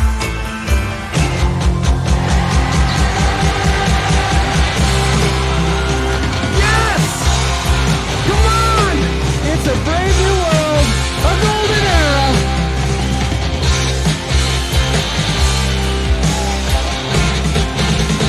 Gathering arrangements appeared above our head. They sang to me the song of hope. This is what they said. They said, come sail away, come sail away, sail away with me. Sing it! Come sail away, come sail away, sail away with me. Come sail away, come sail away, come sail away with me. Come sail away, come sail away, sail away.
We did it, boys. We're gonna do it. It's a golden age. It's a new golden era. It's a new Atlantis. The angels are aliens. We're gonna do it. The UFOs are balloons. That they were angels, but to my surprise, we climbed aboard their starship. We headed for the sky, singing, come sail away, come sail away, come sail away. Universal love unlocked. Come sail away, We've achieved universal love. with me. Everybody, come sail away, come sail We did away, it. come sail away with me. Come sail away, come sail away, come sail away.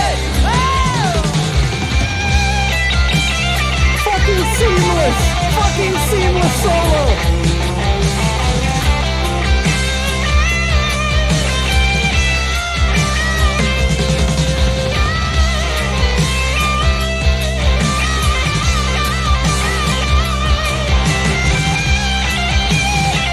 We did it, boys. We're gonna bring back the value menu.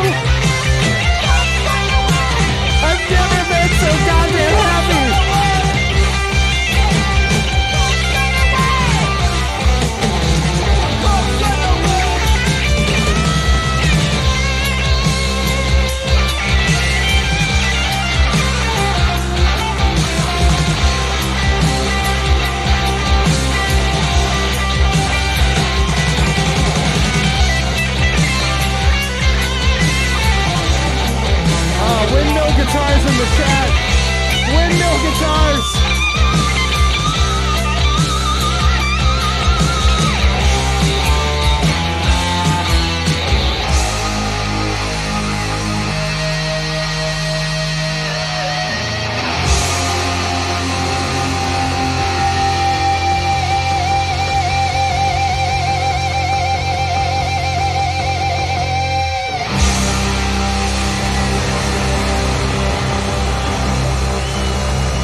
am. You can run, but you can't glide. USA! USA!